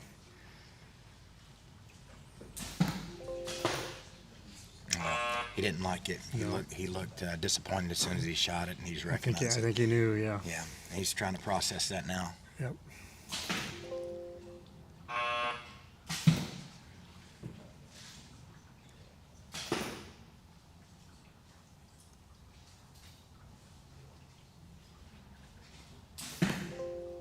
Yep. It's starting, the nerves are starting to get Last to him a nerves. little bit. Yeah, they're starting to show up. So I don't know. I can't keep track of the math right now to see if he should shoot at a 12 or not. Yeah, so Yeah, it's an 8-9 minor. They're trying to give that. He did come down on that last shot, so he got a 9 on there, so that would be good anyway. So we're going to step up here and ask Cody, have you shot any tournaments before? One. One. Have you shot, did you shoot here at the Archery World Classic for, or a different place? Different place. Yeah, so this is your first time at the Archery World Classic. What do you think of standing up here on this stage? It's not normal. Not normal? Make you a little bit nervous, but not, it looks like you're not too nervous. Not really. Nice. All right, they're going to score our arrows down there. Looks like you might have made up a little ground, but we'll see how close it gets at the end here.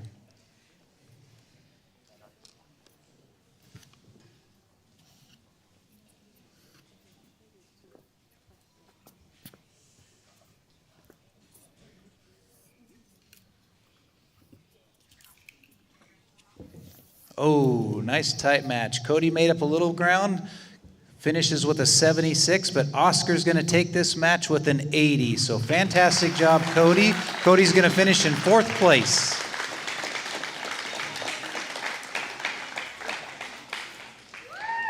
All right, up next is going to be our second qualifier. That's going to be Emmett Charbonneau. Emmett Charbonneau. And are you going to shoot left or right side? You want to shoot on the left side.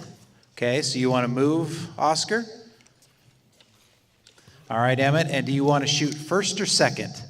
Emmett's going to shoot first. All right, so whenever you're ready, looks like our scorers are getting a couple new targets up there. When you're ready, you're going to look at Tim and you're going to give him a nod. All right, while we're waiting, who do you got back there in the coach's box? Dad. My dad. Yeah, your dad? So did your dad teach you archery? Is he the one teaching you archery? Yeah, he taught me basically the whole thing he taught me. Nice. How long you been shooting?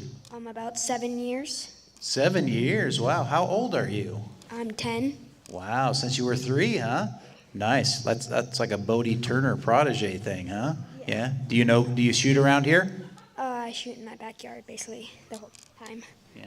Have you ever shot at Archery before? Do you know who Bodie Turner is? Yeah. Yeah.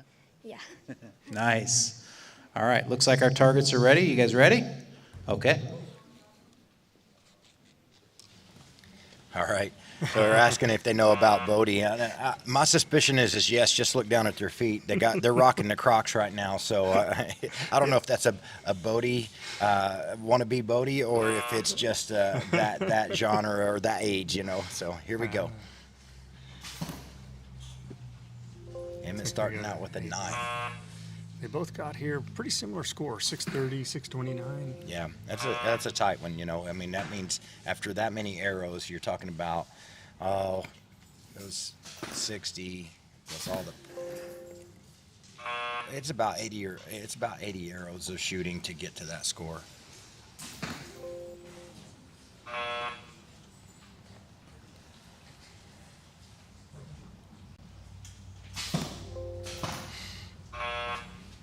Got a 9 there.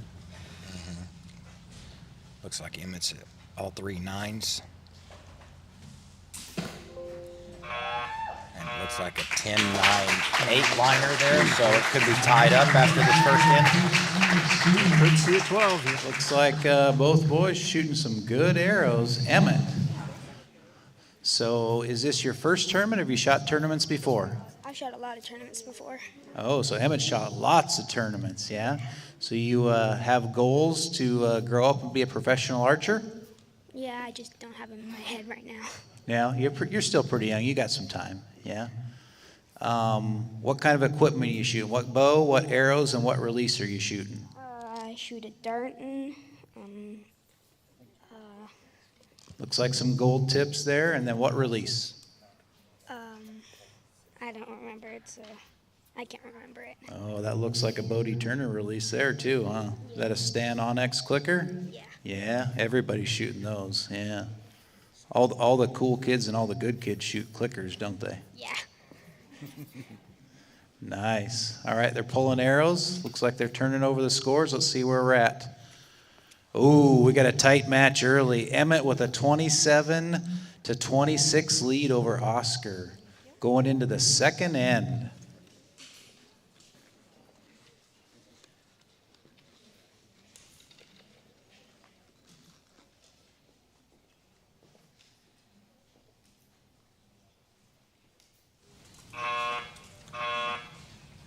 All right. At this point, it's anybody's game. I'd imagine they're going to shoot this in without even thinking about the 12 ring because it could go either way just naturally, right? There's a possibility if somebody makes a big mistake, they might want to try to catch up. But that's not a mistake at all right there. No, that's a good shot. Yeah, good 10. Good first arrow. Put the pressure on him. Oh, he matched it. Yeah, caught the 10. I mean, these guys shot similar scores, so it's not a surprise, right? Looks like Emmett just a little low on that. It looks like it's a 9. We'll see if he can capitalize. Nope, it's still going to keep the score the same.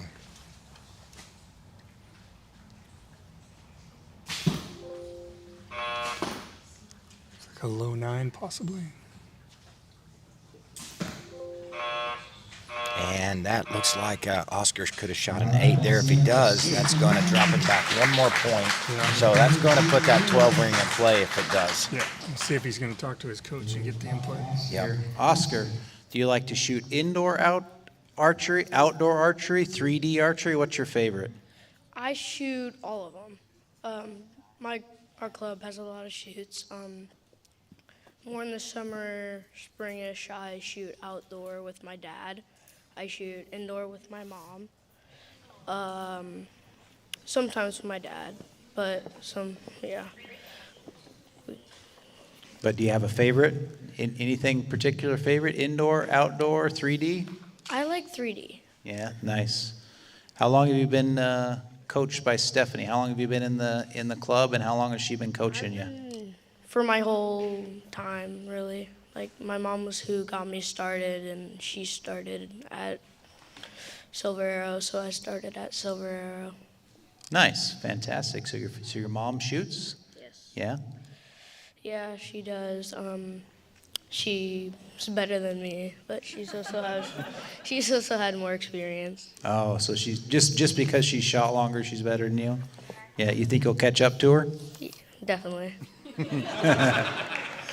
All right, we have still got an incredibly tight match. 55 for Emmett, 53 for Oscar. All right, so now, Oscar, you're behind by 2 points. What are the chances that you need to hit a 12 and make the crowd go wild? Last round if I have to. Last arrow if he has to. Let's see what happens.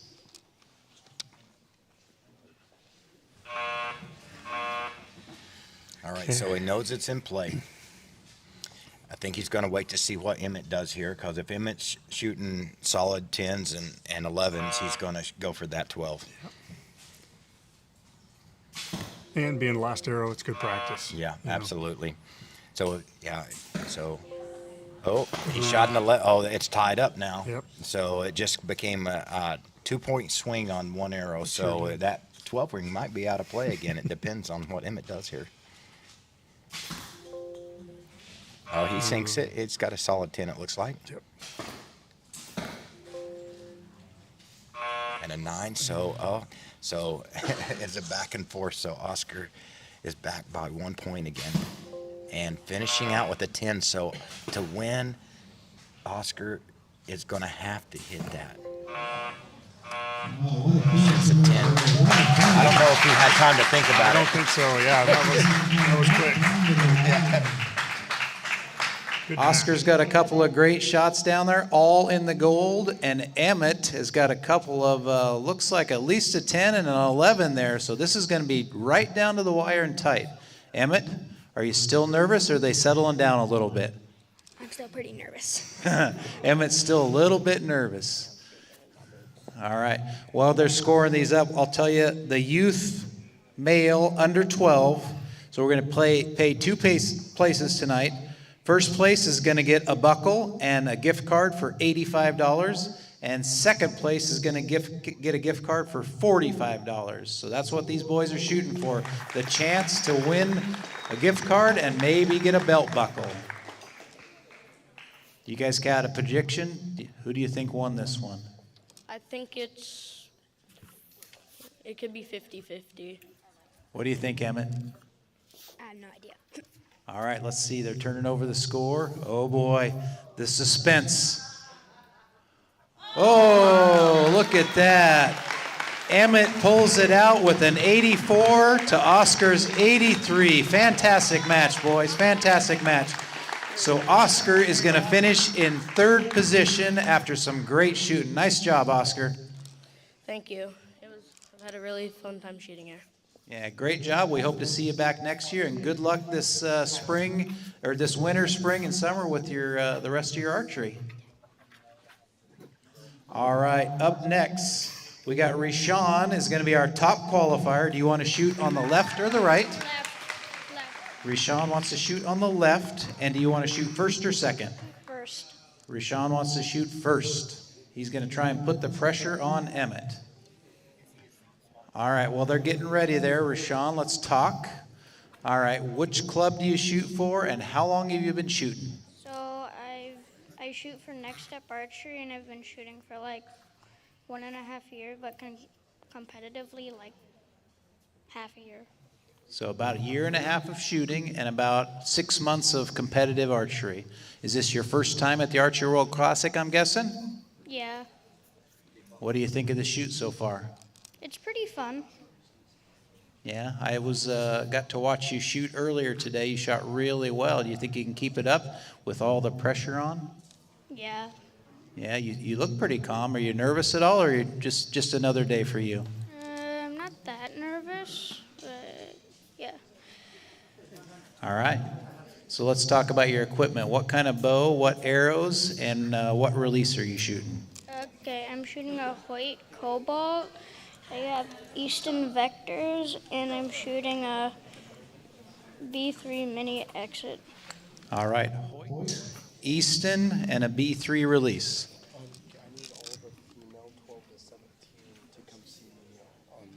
All right. Female, the youth female, 12 to 17. If you guys could go see Hunter on the other side over there, he'll get you started with practice. All right. Looks like the targets are up. And we're about ready to get started. Let's hold on. We got some targets getting hung down there. Let's go talk to Emmett real quick while we're waiting.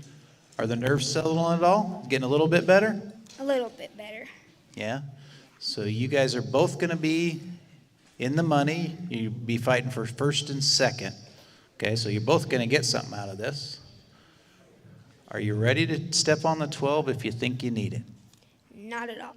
Not at all. I don't think Emmett wants to touch that 12 button at all.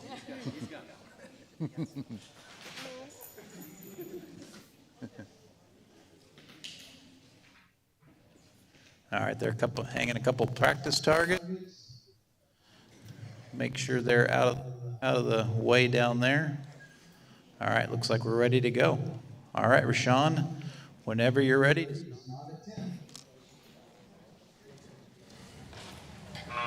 Okay, so Rashawn shot a solid 653 through his qualifying in brackets, and Emmett had a 630 moving into this same thing. So Emmett's probably feeling a little bit of the nerve drop now, like you were talking about earlier. He's starting to feel a little bit more confident. Oh, but Rashawn starts out with a solid 11. Yeah, that's that going first pressure. Uh-oh. Yep. That's 3 points on one arrow. Yep. He's got the Paige Pierce arm there. He locks that thing out. Yeah, he does. And a lot of it, the Next Step programs, there's so many Olympic archers up there. It used to be back in the day, it was pretty shied away for them to shoot that stiff arm, but we're seeing it kind of come back in compounds because the compounds are getting smoother. You don't get tennis elbow, and your shoulder doesn't suffer as much if you get a pretty smooth bow. Yeah. So I think it's going to come back. But look at Rashawn's group there. My goodness, good shoot. And he's shooting. All right, we'll talk to Rashawn again. All right, so you're with Next Step Archery, and who's your coach that's in the box for you today? Connor. Yeah, Connor, he's been up here a couple times, yeah? So is he giving you any advice? Yeah. What's he telling you to do? Slow down. Yeah, slow down, that's always a good thing, yeah? Does he give you any other advice? Is he giving you any pep talk, anything like that, or just telling you to slow down and be calm? Just slow down and be calm. Nice. Well, you get 3 really good arrows up there. Let's see what the score works out to be. I'll ask you the same question. Do you have a favorite? Do you like indoor or outdoor or 3D archery? Well, I like indoor target. I really don't like 3D or safari because I have to move my sight a lot. Oh, so you like the indoor where you can just set your sight one spot and just keep shooting, huh? Yeah, nice. All right, looks like early lead with a solid 31 is going to be Rashawn. So 31-25 over Emmett. All right, we're ready for round 2 and number 2.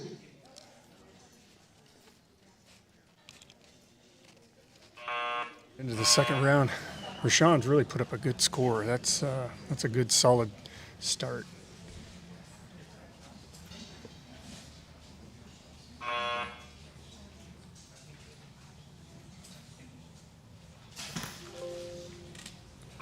Looks like you got a 9 on that one. Let's see if Emmett can put some pressure on him here. Looks like he matches him with a 9.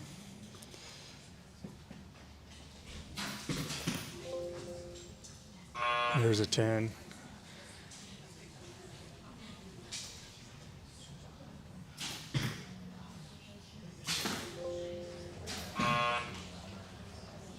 Looks like we got a tie for this end going. Nice. And finishes up with another 10 for Rashawn. That's 29 for an end total. Oh, no, he knew it too. Yeah.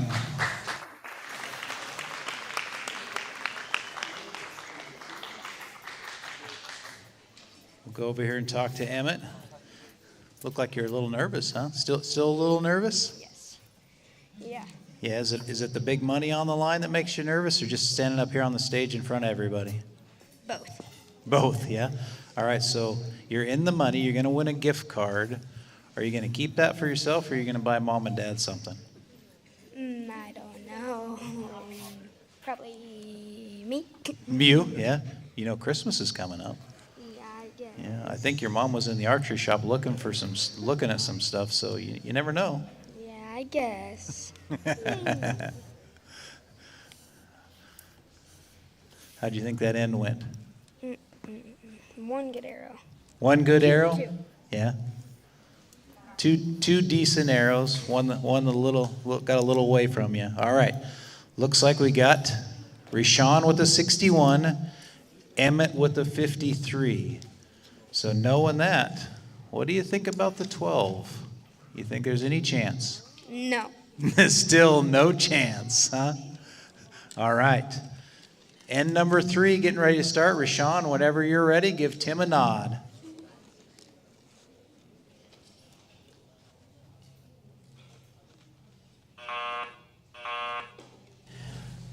I see Dad's giving him a couple of pieces of advice there. He's trying to convince him to shoot that 12 because I don't know if he can make up the difference if he don't.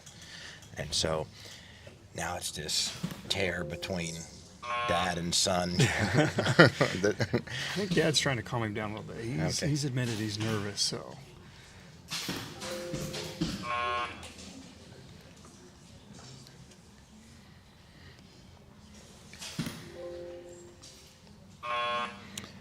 Looks like it's going to be a 10. I don't think that arrow's big enough to catch an 11 on that. Doesn't look like it either.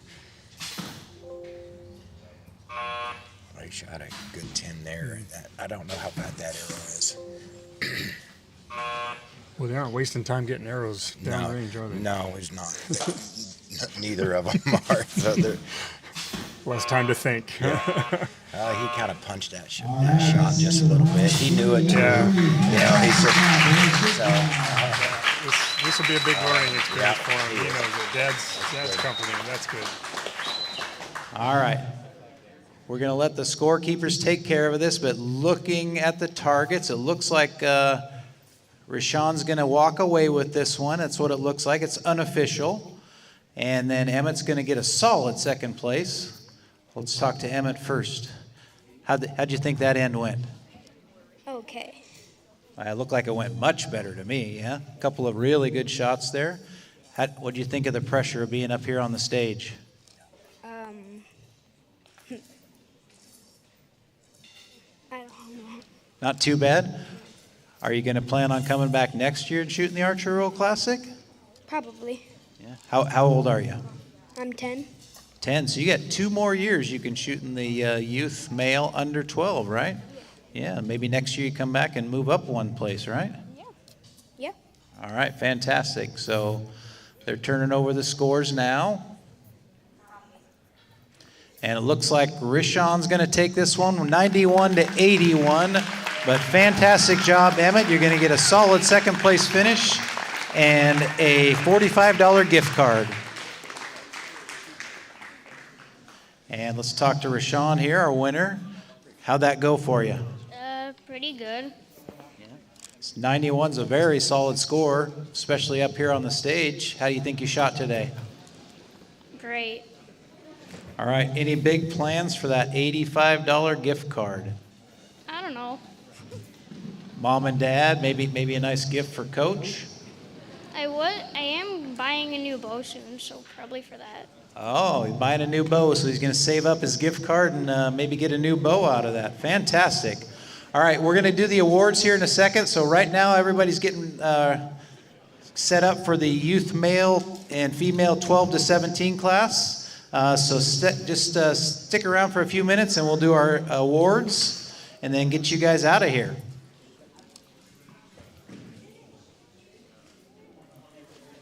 Perfect. Do we got somebody that wants to take pictures? Okay. So while they're getting ready for that, let's show you a little bit of the sponsors, some more of those people that help us make it happen.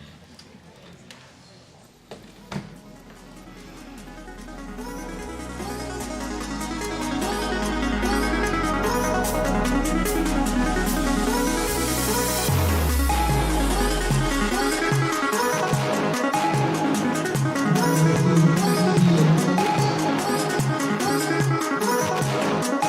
you.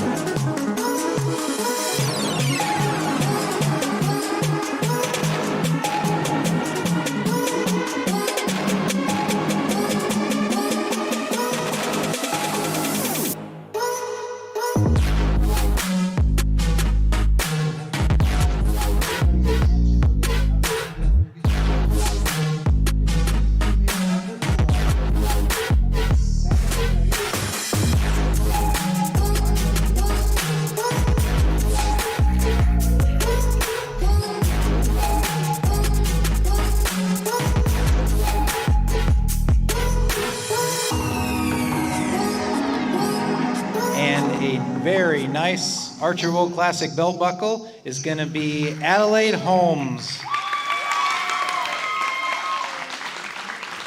There's that. And then if you can open that up and show it off when you get your picture taken. Thank you. All right, so fantastic. Congratulations. We'll get a picture. And Arna, if you can come back here, we'll get a picture of both of you, okay?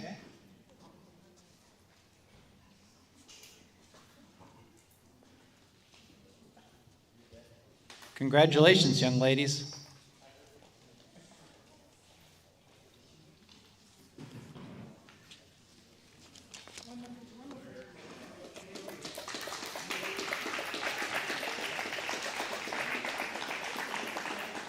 Oh, okay, hold on a second. We're going to get a couple more pictures down.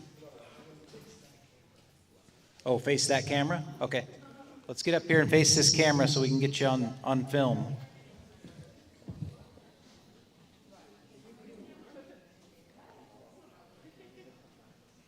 All right, perfect.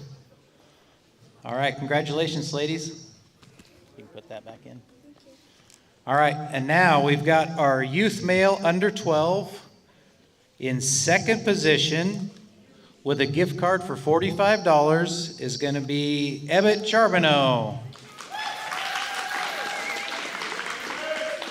And in first position with an $85 gift card and a very nice Archery World Classic belt buckle is going to be Rishan Ramaya.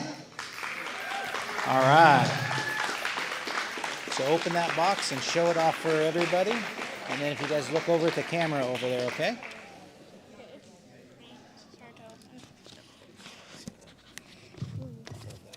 That's fancy, huh? So right here, you guys are going to turn and look at the camera over there. All right, congratulations, young men. And then if you guys want to turn, we'll get some pictures of you. Slide close together.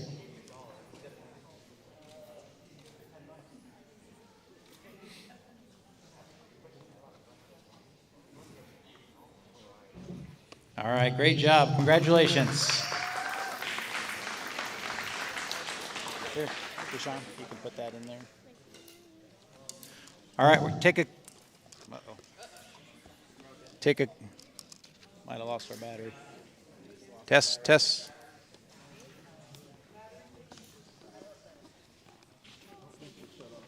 Oh. Keep talking to that, though. Test.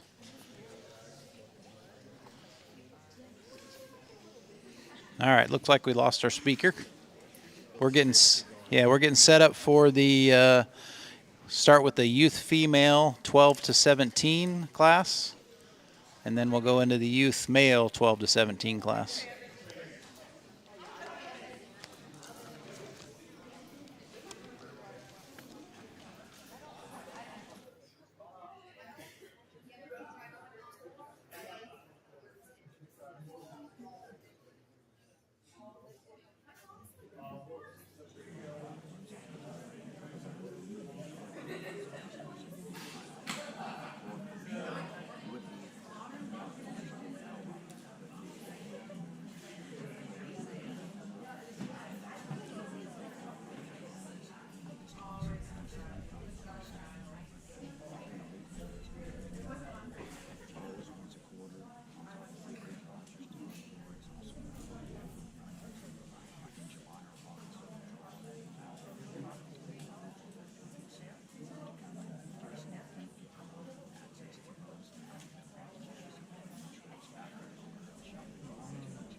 All right, they're getting ready. They just did the awards.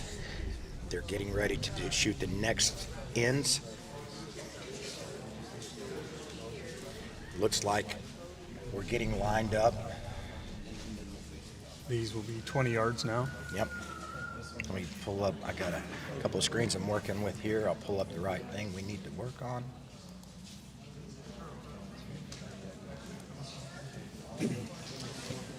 that Youth very female 12 through 17. Yep.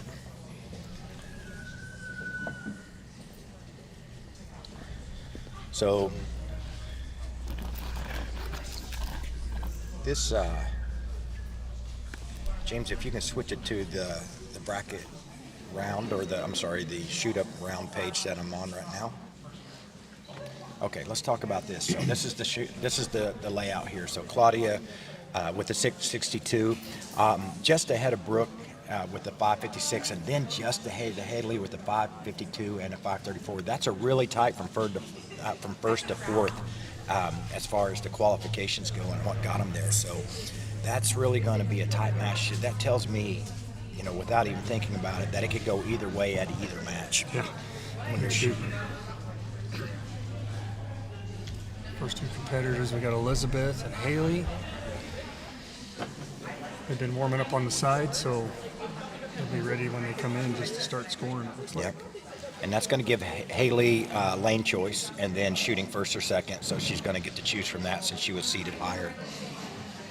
It'll be the same format that we've done. We're just going to be looking at 12 to 17-year-old females. That narrowed down from an 8-man bracket. Did it? So, yeah, so that cut the field in half after their 3 ends, and these are the top contenders here. Let's see.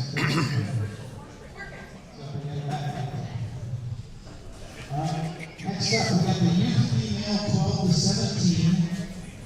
Now we'll get a couple stats. We had 14 participants in the youth female 12 to 17 class, and we cut that down to 8. And then we had an 8-man bracket, and our top 4 qualifiers moving on were actually the top 4 females to start with. So we got in 4th position Elizabeth Drinkle.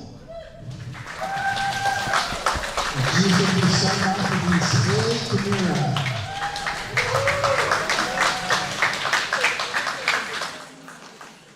And we're going to pay 3 positions in this class. 3rd position is going to get $124. 2nd place gets $248. And it looks like we got $619 for the first place winner today. So big money on the line. All right, so Haley, do you want to shoot first or second? First. All right, Haley's going to shoot first. And are both you ladies ready? All right, so Haley, as soon as you're ready, you go ahead and give Tim a nod and we'll get started.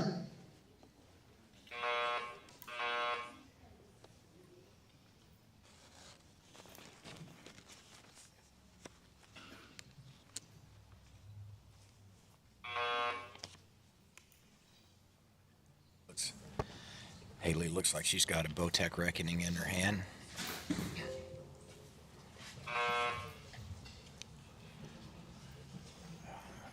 She didn't like it. No, she didn't. But it's closer than it looks. I think it's going to be a 9, but Yeah.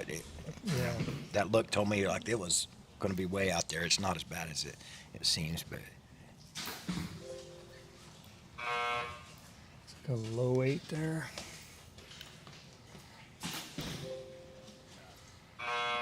all right, 8 to 10. So it could just be a 1-point game right now, depending on if Haley's first arrow hit a 10 or not. Just a little bit out. Just a solid 9 there. And it matches. I think it's going to be a 1-point game so far. I think that's just going to be 1-point difference. So they're kind of right back where they started in some ways. Sometimes that's all. Obviously, that's all it takes. A lot of times is 1 point, but nobody's out of it yet.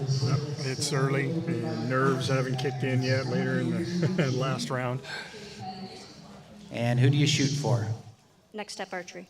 All right, Next Step Archery. And, whoa, I see the same coach in the box, Coach Connor, right? Yes. He's also my water caddy today. Wow, water caddy and coach. Has he given you any advice yet? No. No. He's just going to stand in the box, yeah? All right, so let's talk about your equipment. What bow, arrows, and release, and now we're up into the sight class. So what bow, arrow, release, what's your equipment? I'm shooting a point bow, a onyx stand release, and 400 fat boys. 400 fat boys, and looks like you got a Shibuya sight on there. And no light, so just looks like you're shooting a little black ring. Yes. All right. So how about the nerves? How do you feel about the nerves up here on the stage? Pretty shaky. Pretty shaky. All right. Early, after the first round, first end, we got 27 for Elizabeth and 26 for Haley, so very tight match. All right, round two, end number two.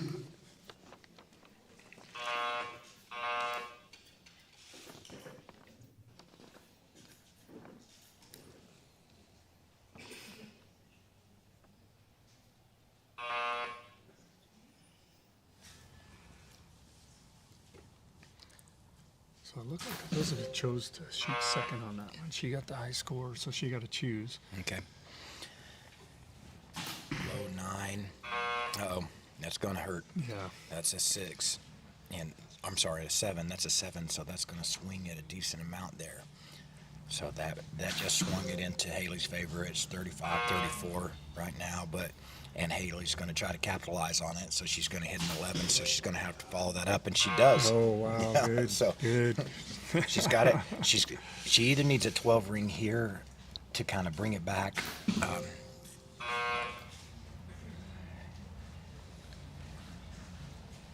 Or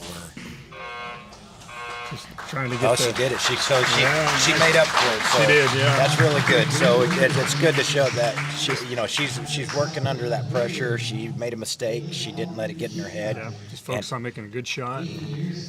Work through it. Or who do you shoot for? And who's in the Coach's box.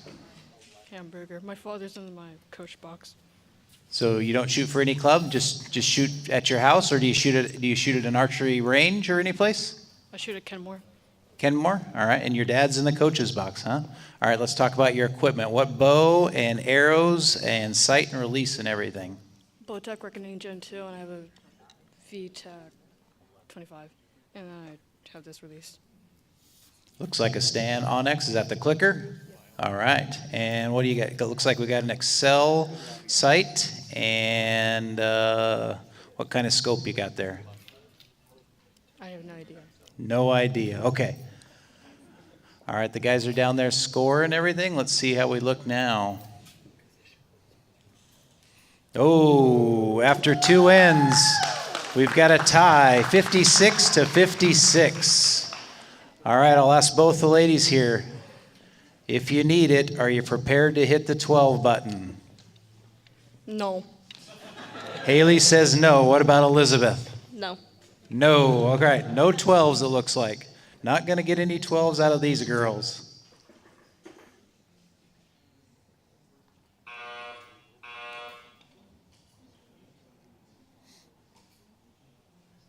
And just let the score be what it is. Yep.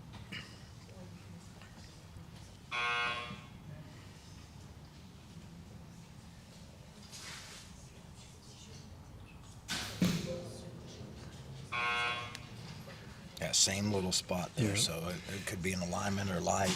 There's pressure that wasn't there before. Yeah, two of her arrows are low. Probably a little sight adjustment might help. Mm-hmm.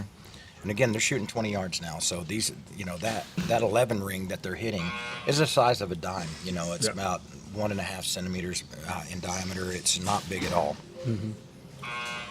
It's just Those on sight the 9 adjustments line. like that, that's where the coach could be helpful, just to kind of give you a reminder. Yeah. If he's seeing a trend.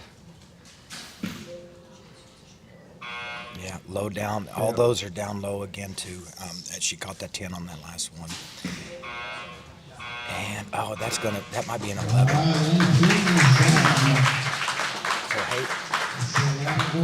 Now there's going to come down to a couple of arrow calls. Elizabeth, how are the nerves now? Still pretty bad. Still pretty bad? Yeah. All right, we'll see how everything's go back there. Do you have a favorite archery? Do you like indoor, outdoor, 3D? Indoor. You prefer indoor? Do you shoot any outdoor or 3D? I do safari. Nice. Safari? Have you been to Reading? No. No, haven't been to Reading yet. All right, let's talk to Haley. What is your favorite archery? Do you like indoor, outdoor, 3D? Safari. Oh, Haley likes safari, yeah? Have you been to Reading yet? Hamburger. Nice. Haley's been to Reading. How many times have you shot at Reading? 3 times. 2 times? 3 times? 3 times down at Reading? Nice. Is that, you enjoy Reading, the Reading trail shoot? All right. All right, looks like the arrows have scored. Let's see what we got. All right. Haley with an 84, and Elizabeth pulls it off with an 87. So Elizabeth is moving on, and Haley, you're going to be done. Haley's going to finish in 4th position today. Congratulations.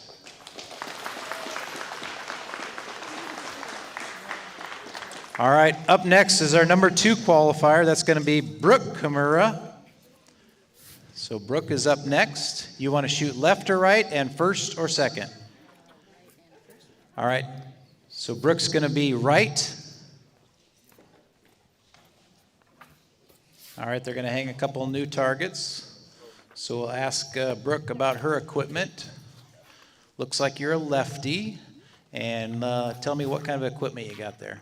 I have a Gen 2 Reckoning and VTEC 25s. And what are you shooting for a release? True Ball Sweet Spot.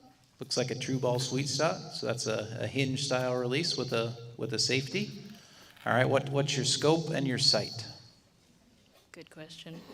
Looks like an Excel and an Excel. Looks like she's got an Excel scope and an Excel sight bar.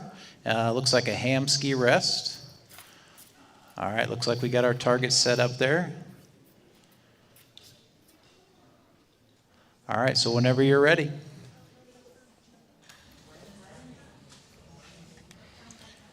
All right, so Brooke, another lefty, shooting a Reckoning. She was only 4 points ahead in quals and brackets points. So Elizabeth moving up 1 spot is probably building her confidence as well. Yeah, definitely.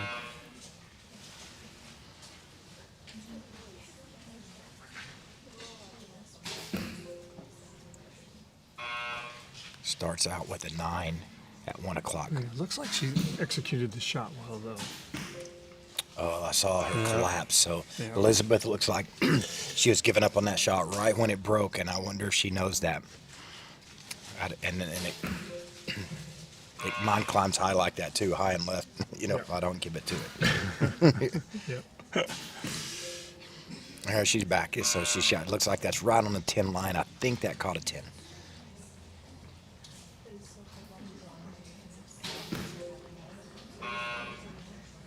Solid 10 there.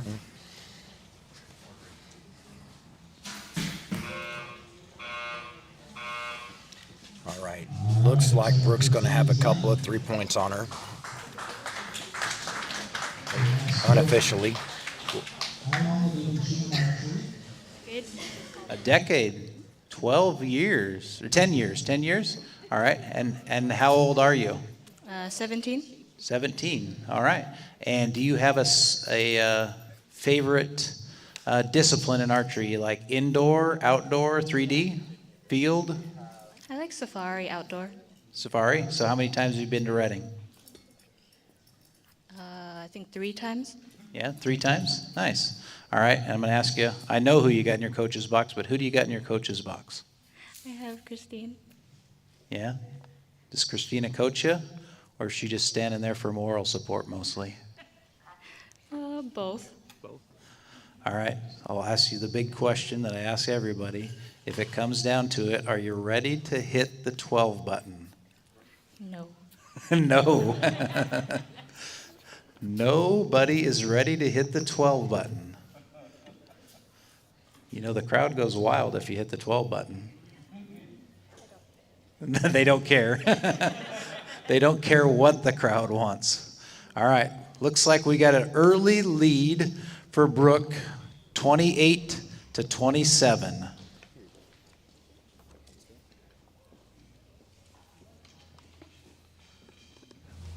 All right, so I was off. I said it would be a 2 or 3 point game just by what I thought I saw, but I am from Tennessee, so I can add however I want. That's right.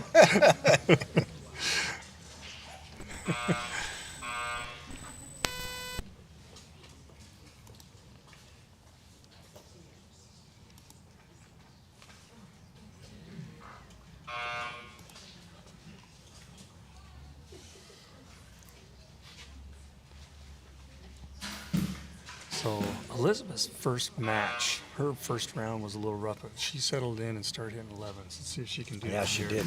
She came back. She hit a lot of 11s on those last two ends on the She first sure did. game. So,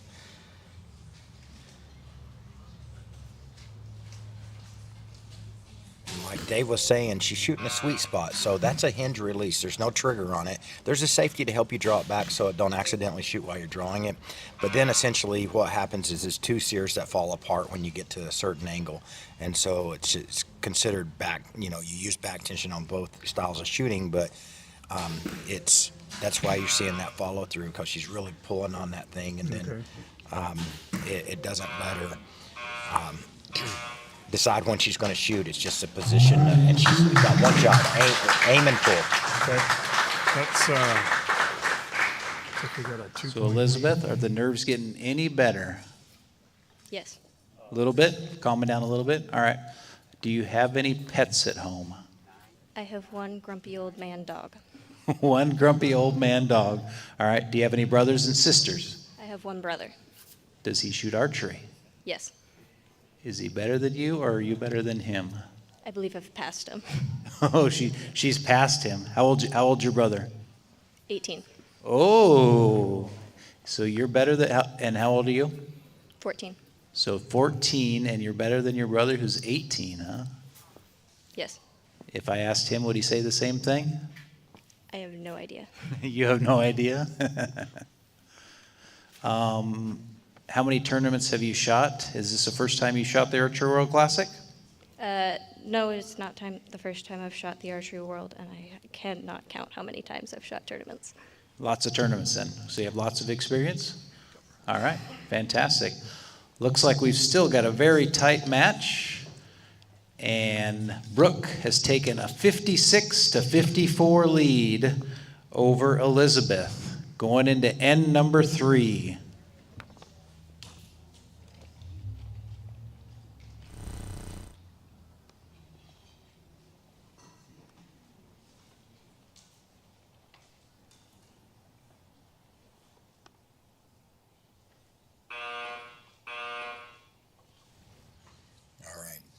So Brooke has picked up 1 point per end. So that could go either way. So that's 2 points, and we need that 12 ring. Yep. Is what is going to probably need to happen for somebody, for Elizabeth to move on, unless, but she's got that until that last arrow too. So that's kind of how I would think I would play it too. Yep, I agree. Because there's 1 point if Brooke can shoot a 10 or 11. She's I'm done sorry, it if before. Elizabeth can shoot a 10 or 11, she'll make up. She's done it before, so. Mm-hmm. But you want to leave it all out there. If you can't make it without it, you need to take it. Yeah, I agree. And coach, probably a reminder. Mm-hmm. Yeah, that's going to be too close to call, so that's going to put even more pressure for the coach to say you should probably think about shooting that, because that's 2 9s and it's a possible 10 for Brooke coming out. So this last shot. Looks like she's just gonna ignore that red button. Oh, she is going to ignore it. Oh, so and this. Oh, and she shot. Is that an 8-9 line for? Now she shot a trip 9s again. Ooh, boy, that's close. Yeah, 182. Looks like all of them in the gold for both young ladies. So we'll see how the scoring works out. Brooke, so is that your sister that shot before? Yes. All right. Do you have any other sisters and brothers, or is that No, just her. just her? And is she younger or older? Younger. All right. And do you have any pets at home? Cat named Tiger. A cat named Tiger. Nice. Do you have, how many times have you shot the Archery World Classic? This is my first time.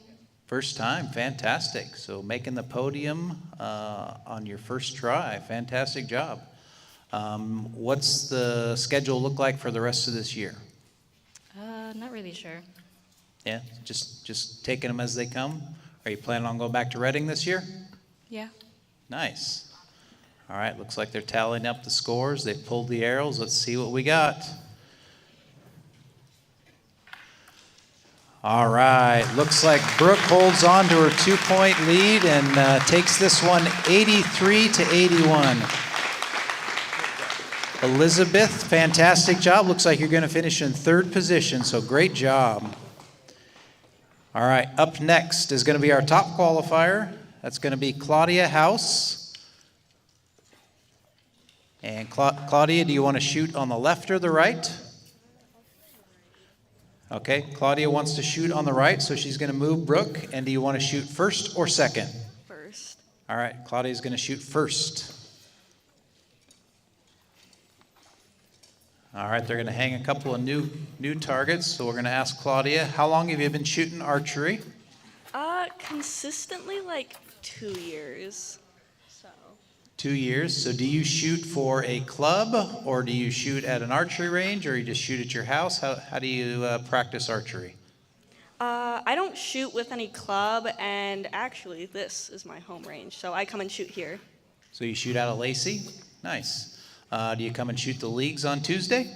I used to, unfortunately, with high school. I have to wake up really early, but I do when I can, for sure. Nice, nice.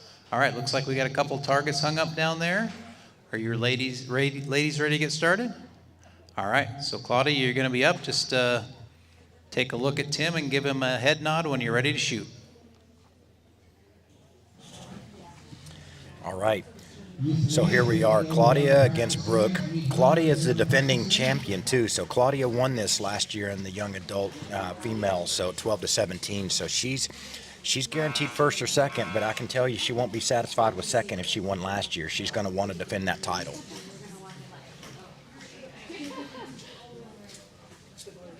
Two left-handers. You don't see that very often. No.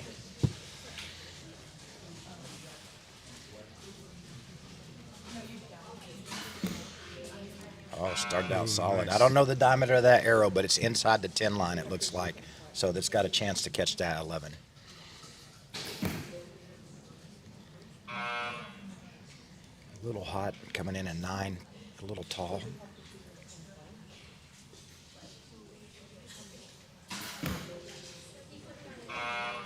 It's like definitely a mid-ring 10. Yeah. She looked like she drove down her bow and then pulled it back up. I thought she was starting to collapse, but then I think she may have just lost a dot or something and picked it back up in movement. Yeah.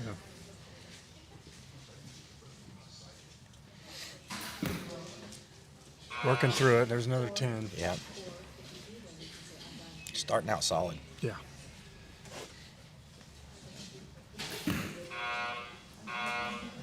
That's a 9-10 liner there for Brooke on that last arrow. Claudia about her equipment, what she's got going on over here. All right, Claudia, tell us about what your bow is, what rest, sight, arrows, all that good stuff. I shoot a PSC laser. My rest is a Hamsky Trinity. My sight is black gold, sorry. And then I also shoot VTAC 23s. All right, and who do you have in the coach's box helping you today? I have Emily. All right, Emily Nelson back there. Is she giving you any words of advice? Yeah, for sure. Like, just her being there definitely helps. Nice, yeah, we've seen Emily on the podium before, so she's got some experience, yeah. She's been up on the box before. All right, the tough question. If you need it, are you ready to hit the 12 button? If I need it, maybe, but I'm hoping not to put myself in that position. All right, she's honest. So Claudia, after the first end, 30-27. All right. Ready for end number 2.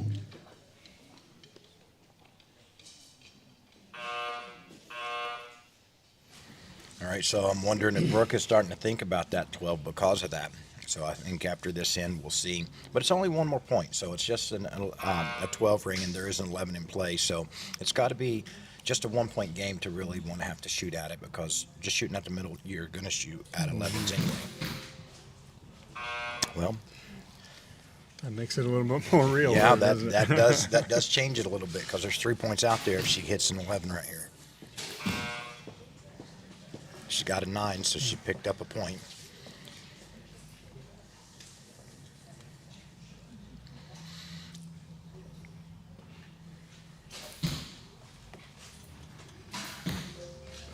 There we go. There's a nice shot. Nice solid 11 on that one. Good shot.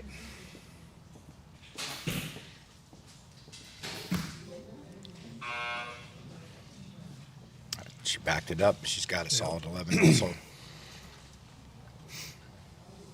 So just a 2-point game.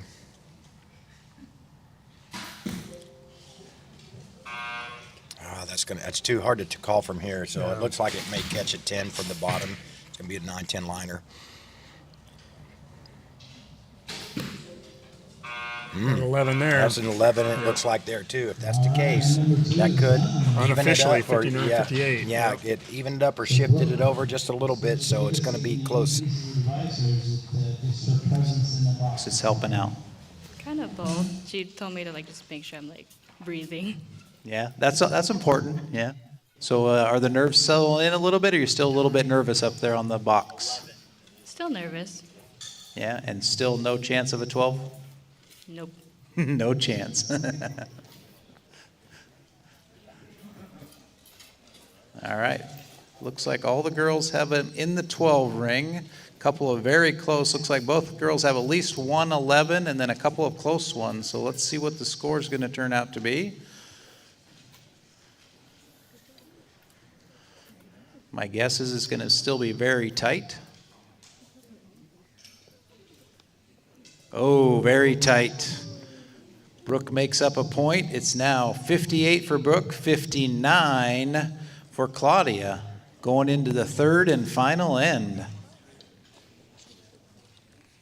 So remember, we got a 12 button there just in case you need it.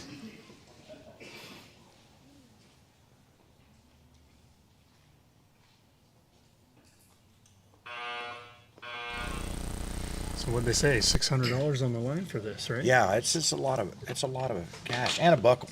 You know, sometimes money gets spent, right? So if they win it, they'll remember they won the money. But what they will never forget is when they're looking through things later in life, they're going to see that buckle and they're going to remember every shot they took. That's right.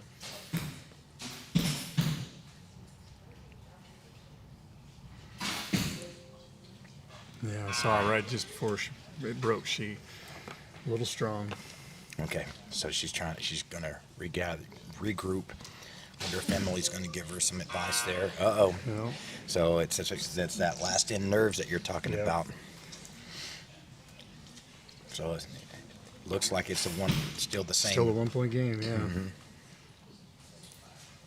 Each arrow is going to get more and more stressful here.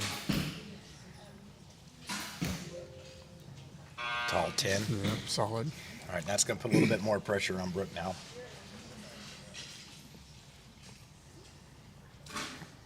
Sometimes just taking a big, deep breath before you draw back really helps. Yeah, and it's so close for Brooke now. So Brooke's going to have to shoot at the 11 on this one to just close the gap. You have to just kind of go for it, I think. She didn't do it.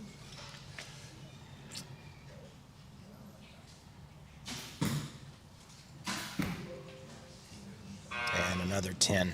And so Brooke, she didn't step on it, and she's just going to shoot at the middle here. Oh, she did. I don't know if she called it or not. That's going to be. No, she didn't step on it. She didn't step on it, so she's not going to get that point, I don't think. So she's going to get an 8. Yep. So you have to call it. And now she stepped on it. We didn't see because the camera wasn't on her, but if she called it and stepped on it and it didn't light up, of course it's going to be right. But I didn't think she called it or stepped on it. Yeah, So I saw her shaking her head. No, she didn't. okay, so she just shot at it, shoot at it, I think. I can feel my heartbeat in my chest. But either way, I finish on the podium. Not on the top, obviously, but, you know, I'm really happy with how I did. So I guess that's all that really matters. Yeah, fantastic. That's a great attitude to have. Yeah. You shot well all weekend. It looks like you were a top qualifier and moved through the brackets and held on to your top qualifying spot. So fantastic job. Let's see what the scores are down there and see how it all worked out. Either way, both girls are going to have a first and a second, both going to be on the podium. Brooke, how'd you feel after that last end? Could have done better. Yeah, could have been better. Little bit of nerves on that last end. Little bit of extra pressure. About the same. Yeah, about the same. Nice. All right, looks like Brent's getting ready to turn over the scores.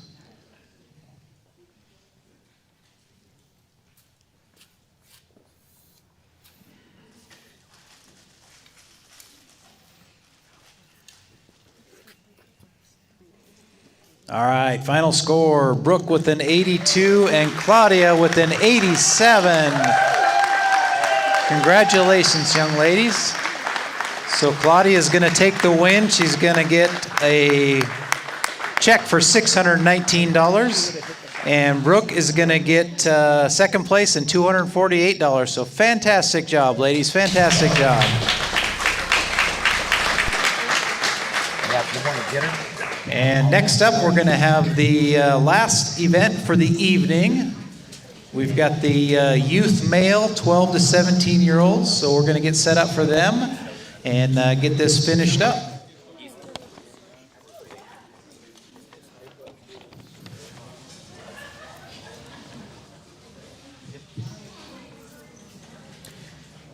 So, I'm going to show you the standings on how everything came to be for the shoot-up. You see Claudia stayed on top with 87-82 over Brooke. Great finish for everyone. So congratulations to those young ladies that have been putting the time in. We're going to grab Claudia. She was the defending champion. She held her spot. So this is the second time in a row she's won the Classic.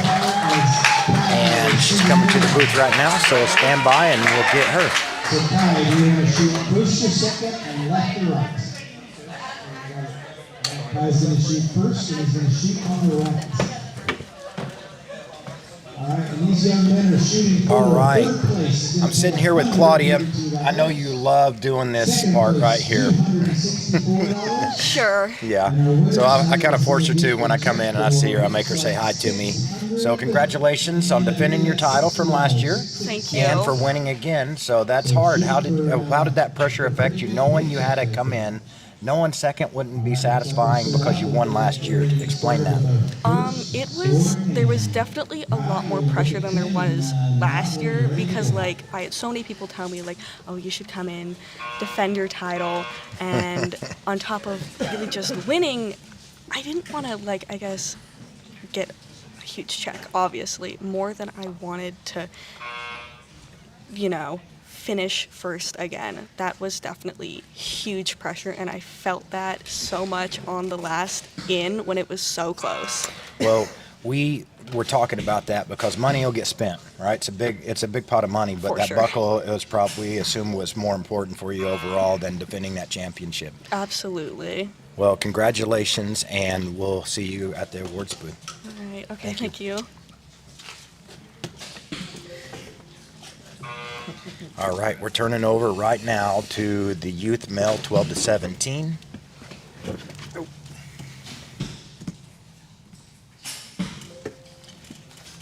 So it looks like we got Hudson and Kai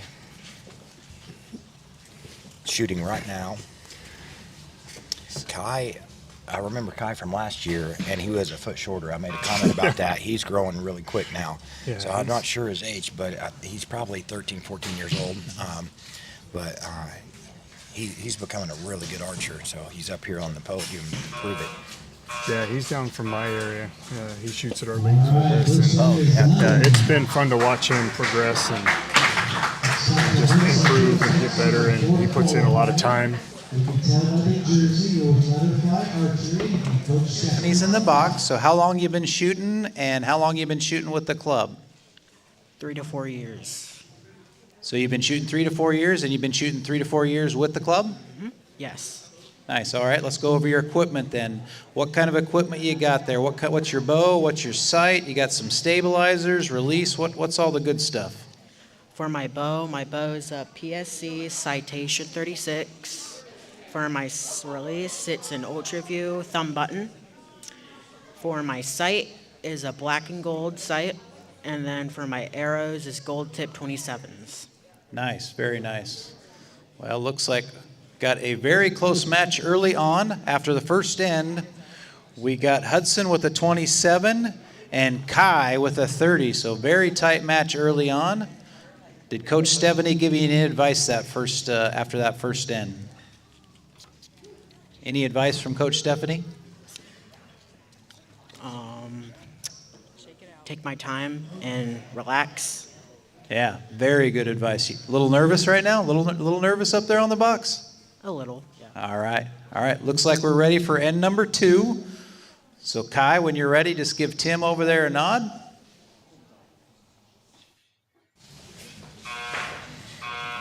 All right, so 3-point game.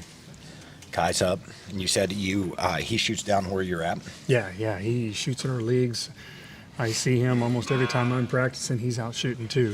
He definitely puts in a lot of time, asks lots of questions, and is really motivated to just keep improving. That's good. And got away a little bit. That's on a 9-8 line. Let's see how that pans out here. He needs a little sight adjustment there. Oh, there's a good solid 11 there. Good comeback.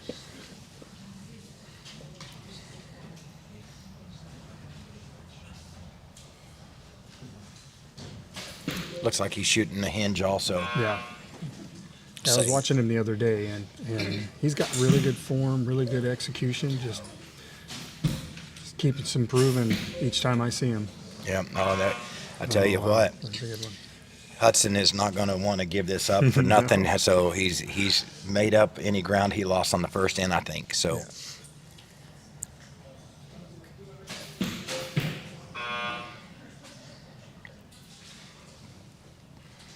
Now, I'm not sure. I don't know Hudson well. I don't know if he's, being aggressive on this shot, and he might have caught a 10. So, I think a couple of things go through people's mind. At least it does for me, and it might for you.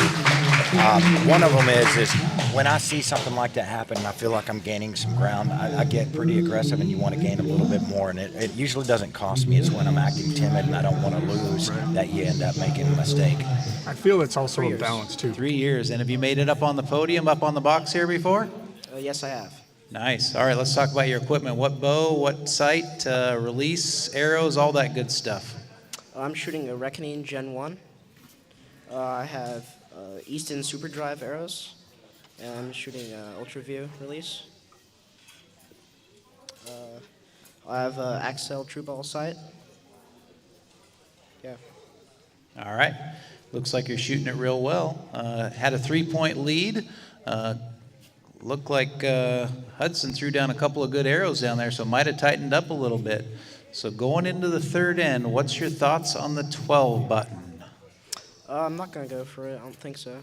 Not going to go for it. All right, let's go get Hudson's take on this. Hudson, what do you think about the 12 button? No. No. So far, the 12 button is a little scary, it seems like. All right. Hudson comes back with a solid end and takes a 1-point lead after 2 ends, 59-58.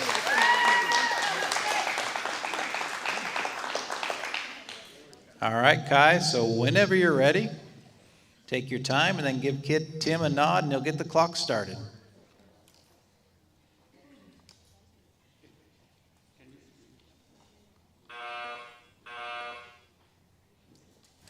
All right, so that 8 cost Kai that, and had it not got away from him, it would have been okay, I think. And he knows that, so I don't think he's going to let that happen again, to be honest.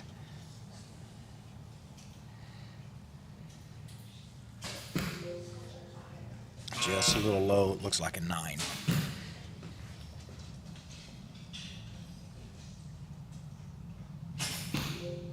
Ooh. Yeah. So that swung it back, so it looks like it's going to be tied up.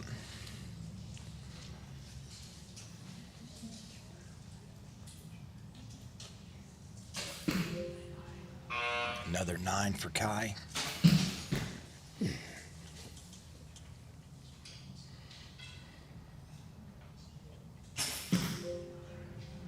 And still tied up. 9 for Hudson. Last arrow. Oh, man, so this is going to, this is the strategy, right? So Kai's got to shoot this arrow, and then Hudson gets to decide what he's going to do. Yep. And so at a 9, at trip 9s now, if Hudson can shoot a 10 or 11, 10 or 11, he'll win it. So he he'll win doesn't it. really need to shoot at the 12, obviously. Oh, it got away from him. I didn't see it. Maybe he rushed it a little bit. I bet in his mind he knew what happened because I seen him look out the bow really quick. So, I mean, he knew he was making a mistake at some point. So it looks like unofficially it's going to be Kai moving on to it. 85-83. That's good. So Calm, cool, and collected up here. Who you got in the box back there? My father. All right. What club do you shoot for, or what range do you shoot out of, and how long have you been shooting archery? I've been shooting for about 2 years. I shot Bowtech Joad at the beginning when I started shooting, but I mainly shoot alone, and I've rented my house and shoot at Bowtech. Nice. So you're from down south then? Yeah. Nice, nice. All right, the guys are scoring the arrows down there. Nope, no water. All right. So if you advance, still staying away from the 12 button, huh? Yeah, I don't think I need to take that risk. Oh, nice. All right. Hudson with an 83, and Kai is going to move on with an 85. Great match. Great match, boys. Great job, Hudson. You shot great. You're going to finish in 4th place. Thank you. Nice job. All right. Our 2nd place qualifier coming up here is going to be Cody. Is that Stidham? Stidham. Cody Stidham. So Cody looks like he's going to shoot on the right-hand side. And Cody, do you want to shoot first or second? Second, please. All right, Cody's going to shoot second, so he's going to leave it up to Kai to shoot first. All right, let's quick couple of things with Cody. What bow, arrows, all that good equipment stuff are you shooting? I'm shooting a Hoyt Invicta with Shrewd Onyx stabilizers and bowfinger weights, bowfinger sight, Shrewd Optum scope, Victory 27s with AAE fletchings and biter knocks. Nice, good solid equipment. All right, looks like we're ready. Guys are coming back down range, so we're going to get started with round number 1, N1. Kai, whenever you're ready, you're going to give Tim a nod.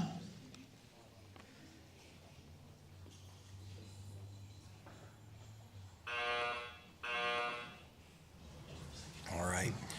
So I shoot with Cody out of Nampa, Idaho. So he shoots at Nampa Bow Chiefs. It's a local club there. It's about 10 minutes from my house, and we see each other there and shoot a lot. Good young man, great archer.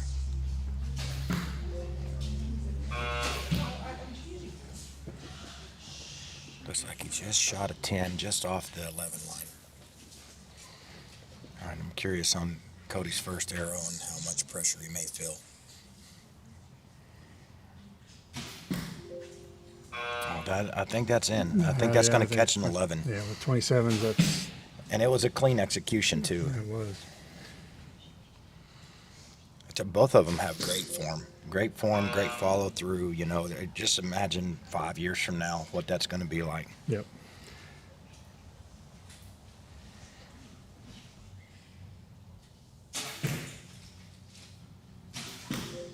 No, it's definitely a solid 11, too. Yeah, good match going here. I mean, 11, 10, so it's 1 point, 20 yards. I think Cody is 14, going on 15. And so it is impressive to see. Yeah. Same thing for Kai and all these guys, you know. Yeah.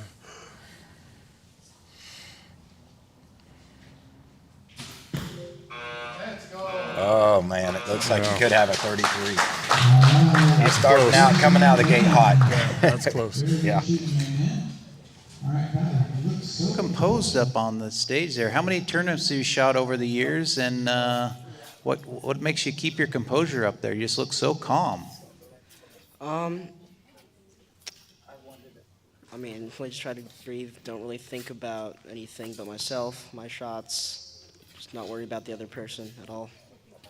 Nice. So have you shot quite a few tournaments since you started archery, or What's your tournament record and experience look like? I've shot a good amount, some big ones. I don't know how many. I've done a lot. Nice. Do you shoot redding? What's your favorite discipline in archery? You like indoor? You like outdoor? Field? 3D? Safari? I'd say I prefer indoor. I mean, outdoor is really fun. It just takes a long time. I don't really like that. Nice. You don't like walking around the course? Are you typical young kid? I like the course. It just takes a long time. I don't really like that. Yeah, you like to get in and shoot maybe an hour and be done with it? Yeah. Nice. All right, looks like we got some scores tallied down there. All right, early lead for Cody, 31 to Kai's 28. We're getting ready for end number 2.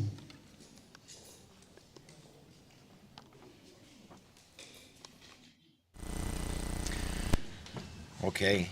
Those So- look closer than what they scored for sure. Yeah, definitely. I would have called that, obviously we called it kind of a 33 with a question mark back here, and it looks like 2 didn't make it. So, but that's still confident shooting, right? Yeah, it is. They do look very composed. Yeah. Well, and the great thing is where you're at with Kai, I'm sure, there's a lot of great shooters down there that keep pressure on them, and it keeps just elevating that game. I mean, imagine us doing that when we were that age, right? And same thing with Cody. There's a lot of great shooters in Treasure Valley, and they all shoot together and all put a lot of pressure on each other. So it really just helps elevate the game. Yeah. Always chasing, right? If you're always chasing somebody better than you, you're going to become better. That may have been a 9 for Cody, but it looked like it's a 9. That's on the 9-10 line for Kai as well. He's shaking his head too. He knows it. He does. Yeah.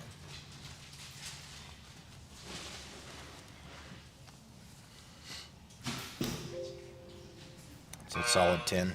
Yep.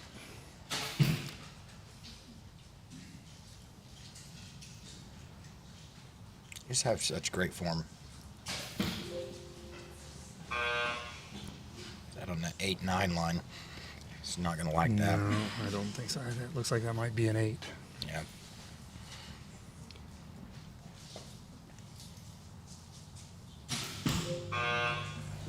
There's a 9 too. So it looks like the jitters came on this end. I think so, yeah. So I saw Cody's face turn a little redder before he shot his first arrow. So I think it's like didn't have time to think about it for the first end. Now all of a sudden Sinking in. Sinking in. When you see that score in front of you, and all of a sudden you start thinking what you got to do, it kicks unproductive thoughts in, as I call them. Idaho. I shoot for my family. Those are my sponsors.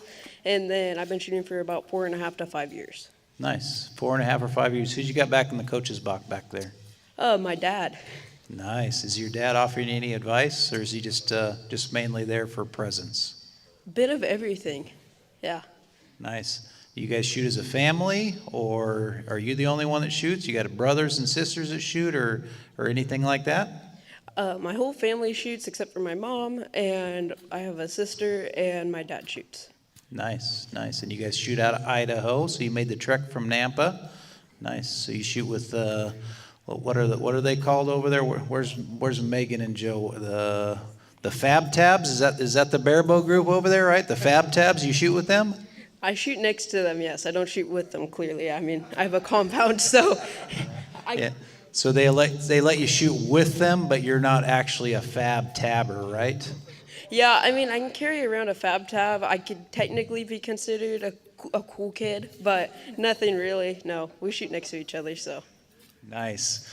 All right, looks like they're tallying scores, pulling the arrows. Let's see what we got here. All right, Cody extending his lead a little bit. He's got 59 to Kai's 54. So I'll ask you the question as we go into the third end. You seem like a pretty outgoing kid. I've seen you interact with some of the archers here. What's your thoughts on the 12 button? I'll go for it if needed. All right, that's the attitude we like. He'll go for it if needed. Looks like Kai and Dad are discussing strategy over here. All right, end number 3.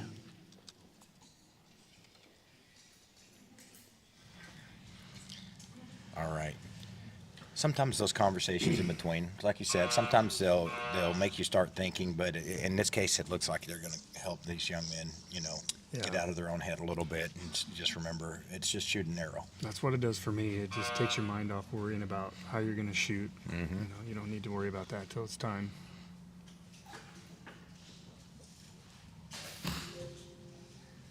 I think that caught it. It looks like it just touched it.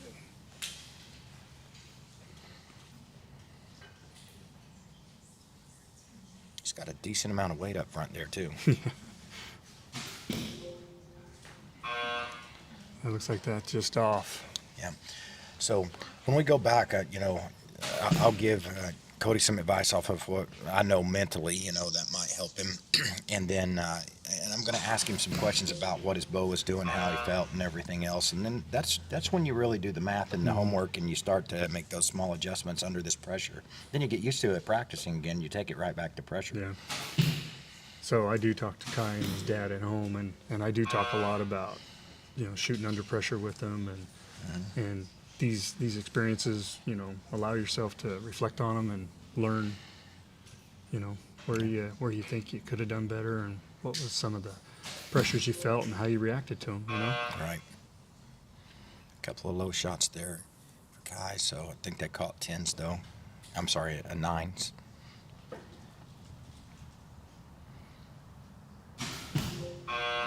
Oh, he blew a vein off or something. He's got some kinetic energy. Just from outward appearance, these boys appear to shoot and have the nerves of seasoned veterans, well beyond their years. So unofficially, it looks like Cody is probably going to take this one. I don't see any big moves down there. So Kai is probably going to finish in third position, going to take home a check for $132. So congratulations, Kai. Good shooting.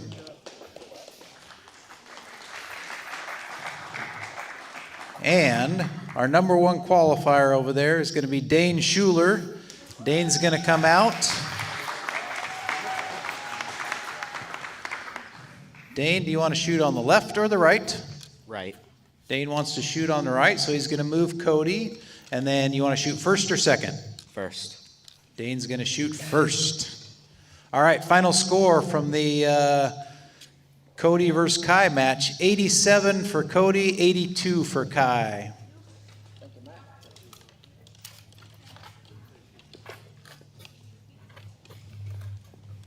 All right, they're hanging targets, so we'll get a little quick interview with Dane. Dane, how long you been shooting? And looks like you got the old Let Her Fly archery jersey on. Oh, you got a new coach in the box. So Stephanie got booted out of the box, huh? Yeah. All right. So who you got in the box coaching you? Angela Nicholson. Angela, all right. How long you been shooting archery? About 3 years. 3 years, and is this your first time at the Archery World Classic? Third year. Third year, all right. Okay, looks like we got everybody out of the way. Scores are up, so whenever you're ready.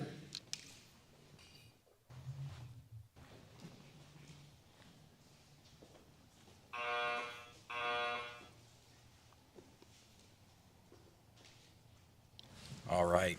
So Dane, this is his third year shooting, and last year he won this event. His hair's about 2 inches longer. I don't think he cut it from last year to this year.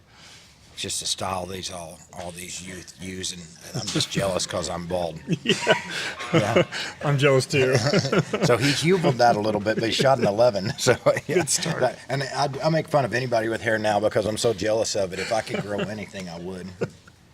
And I swear I have the same amount of hair, it just is all relocated. Cody has a 10. Yeah.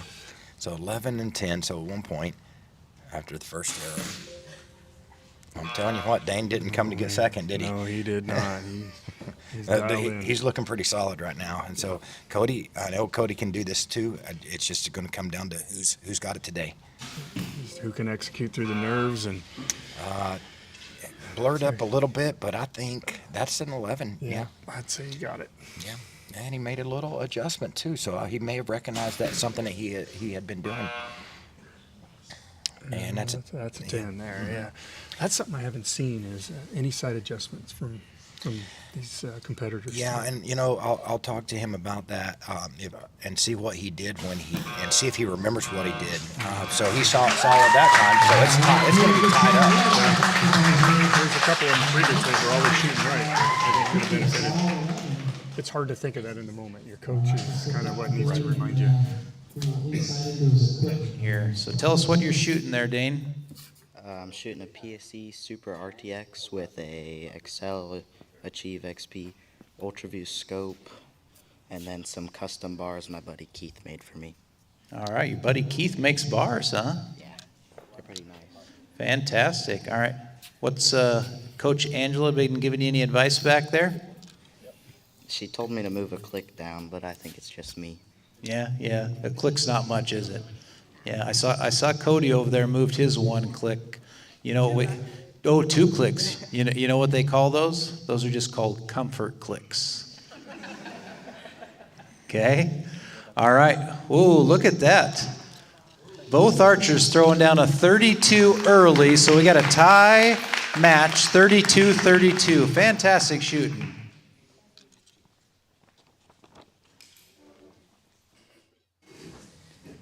All right. So Dane comes in 721 to 7-3, so he's put up some good scores today. Yep. He looks composed too. Yeah, very. I think they both do. I mean, they know the game. You know what I mean? So Yeah. there's not the what do I do next, thought in their mind that you can usually read through somebody's eyes. I wonder if this is going to be the start of that second in nerves. I have a feeling he'll compose himself though. Just got away from him. Sometimes that's just what you need to settle you back down to. Yeah. Oh yeah. Cody's going to capitalize off Yep. of that too. I was going to swing 2 points right there.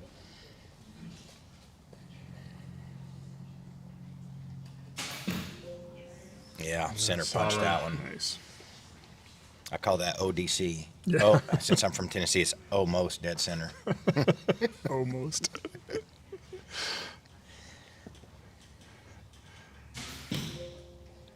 Yeah, I think he caught the 10. It's close though. Yeah.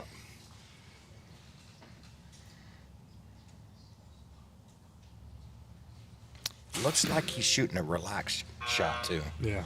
Did you just notice that? Mhm. So that's a classic Jesse Broadwater, grip on a hinge. So instead of pulling through with your ring finger and your pinky, he's got everything held back really tight, and he starts to relax that index finger. So it looks like he's using that relaxed shot. Doing a great job with it. Yeah. 1 point. No, I'm glad I'm not shooting in the youth division. Yeah. All right, Cody. How old are you, Cody? I'm 15. 15. So you got a couple more years in the youth division. How long you been shooting, and how many tournaments have you shot in your career? So I've only been shooting tournaments for about 3 years now consistently. I don't know, I say I probably competitively shot good in about 30. Wow, that's a good experience for a young man. Yeah, you guys both well composed up here, throwing down some really good arrows. I have a feeling this is going to be a really tight, really exciting match. And don't forget, we got that little red button right there, little 12 button. Yeah, you guys. I'm guessing both of you guys have heard of that kid Bodie Turner. I think I've heard the name once or twice. Yeah, so you have aspirations of shooting against Bodie someday? Yeah, it'd be fun. Yeah, Bodie steps on the red button. Only when he needs to. Only when he needs to. Okay. All right. Looks like Cody's taking a 1-point lead over Dane, 62-61, going into the third and final end.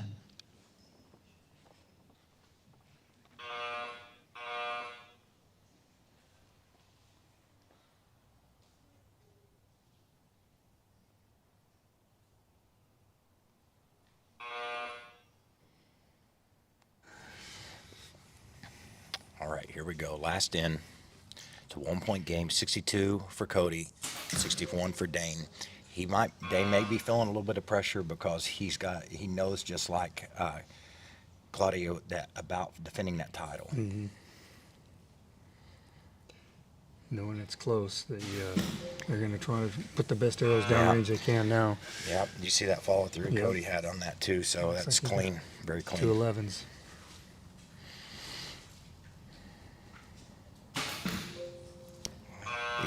He did that little move again, but it was still solid. It's like a 10 now. Yeah, by the movement you would think it's a worse, but you know he's probably barely seen that thing move out of the X, and it's executing. So that's how precise he's aiming. They duplicated it almost, they and sure that's did. actually a little bit closer. So that's putting Tie game, tie match. Yeah, it's putting Last arrow. Cody on the bubble too. I don't know if they would be happy going into the finals tied, or if they are into the last arrow tied. That's an 11. That's an so, 11, yep. Ooh. Got to have 11 just to keep it tied. Mm-hmm. Little mouth twitch there.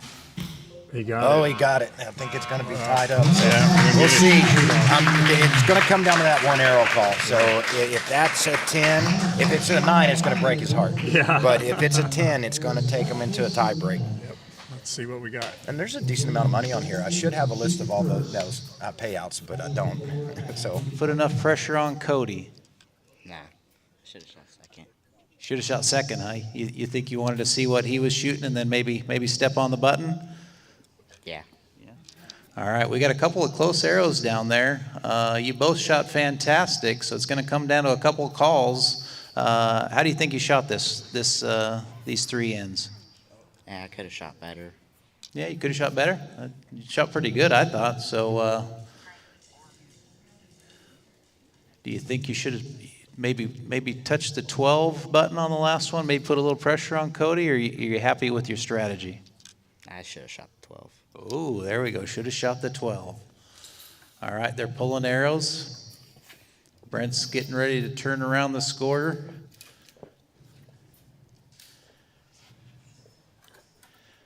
All right. Fantastic match. Cody with the 94 and Dane with the 92. So Cody's going to win this one, take home first place, and Dane's going to get second place. Fantastic shooting, young man. Fantastic shooting.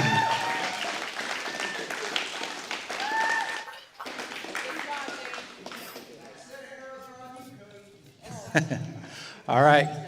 Next up, we're going to get the awards out here, and then we're going to get some, hand out the awards and get some pictures, and then we'll get you guys out of here.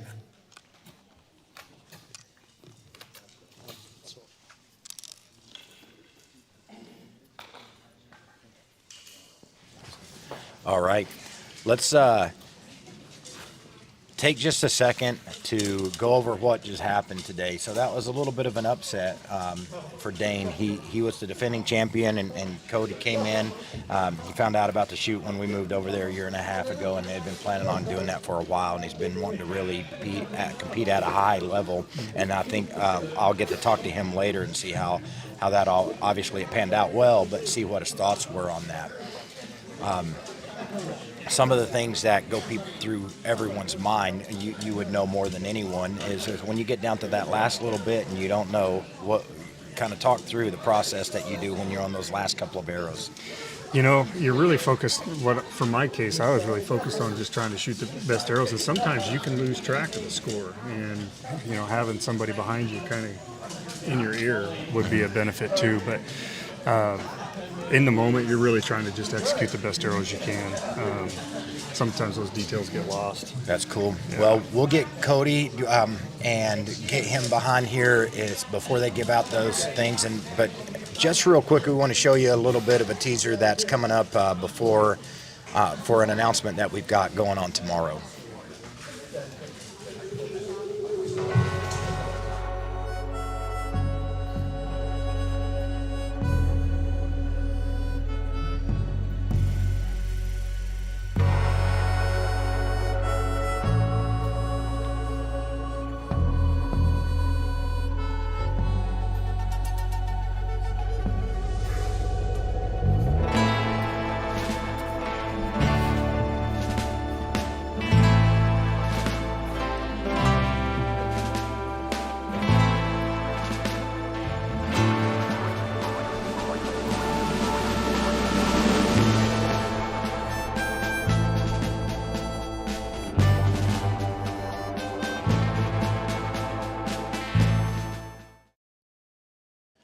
Elizabeth Drinkle gets a check for $124. And hold on right there, Elizabeth. We're going to make sure we get a picture up here.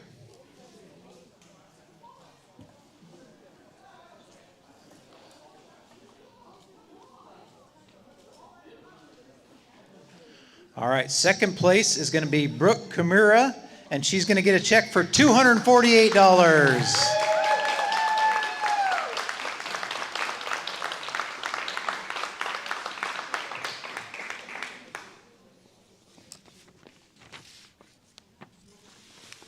All right, first place in the youth female 12 to 17 class gets a check for $619 and an Archery World Classic champion belt buckle, Claudia House.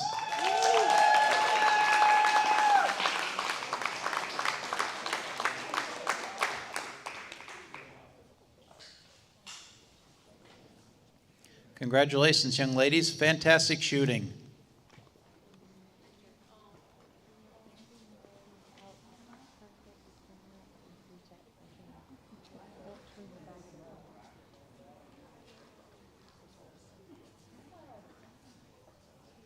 All right, so now we need you guys to turn.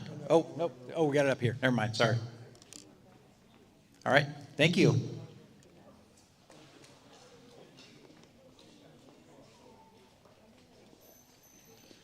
All right, Cody's back there getting an interview from Joe, so we'll give him a couple seconds to get up here. All right, next up, we got the youth male 12 to 17-year-old class. Third position is going to be Kai Suzumura with a check for $132.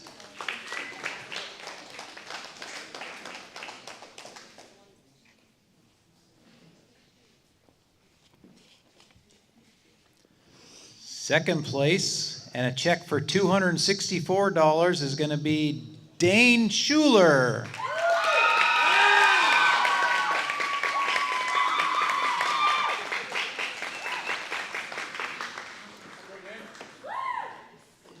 All right, and your 2024 Archery World Classic champion in the youth male 12 to 17-year-old class, check for $660 and an Archery World Classic champion belt buckle, Cody Stidham.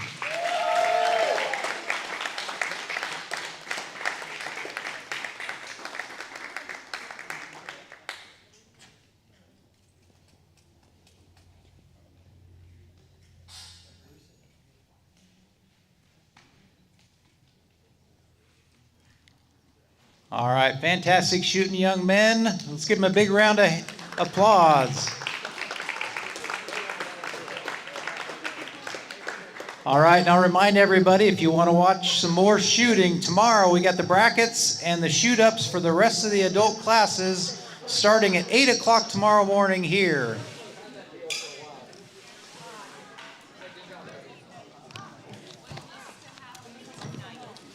What's that? So we've got to move this back out of the way, and then we'll set up the brackets so they're ready to go first thing tomorrow.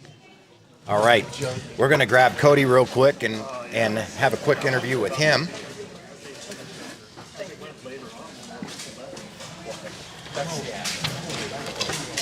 Get him settled down in here. All right, Cody, congratulations, buddy. Thank you. Came all the way over here from Nampa, Idaho. Let's talk about it. Let's talk about you going through and putting your comfort clicks on there and what you did to settle your brain and execute a good shot. So how did you feel doing that? So I felt good in the first end, or the first shoot-up round. I definitely felt the nerves going into it. The lighting was different, I will say that. The comfort clicks, all there was I noticed I was hitting high on all 3 shots. I typically give it about 3 shots. And so those clicks were just to see, like, maybe I can get myself a little lower if I do that. So. Right. Well, and that's how they work. You know, on those 2 clicks, it's probably going to move about a millimeter, maybe a 16th of an inch, you know, at that distance. But there's something that it does to you mentally too. So it kind of prepares you. You feel more confident in it, and your next shot gets executed clean. And you were shooting really good. So Thank you. congratulations on your win. How much you. was that check for? $660, I Nice. Yeah. All right. We'll split the winnings maybe. No, All I'm right, just sounds kidding. good. All right. Congratulations, All Cody. right, thank you. All right, guys. We're going to wrap up for tonight. We're going to start with the adult brackets tomorrow. Let's pull those line times up. These are going to be approximate, but we'll go live tomorrow. And we're looking at start kicking off the time for brackets at around 8:45, or I'm sorry, shooting. It looks like shooting adult brackets starting with Sunday divisions. And going back here, check in at 7:30, start shooting at 8. So we're going to go live right around 8 tomorrow, and we'll stay live the entire time until we're finished. So we appreciate you guys watching these youth shoot up and shoot out those brackets, and thanks for the support. And again, like and subscribe, and we'll show you more of this stuff. And tomorrow there's some big hitters in these adult divisions shooting the brackets, and then going to do the shoot up. So again, stay tuned, and we'll see you tomorrow.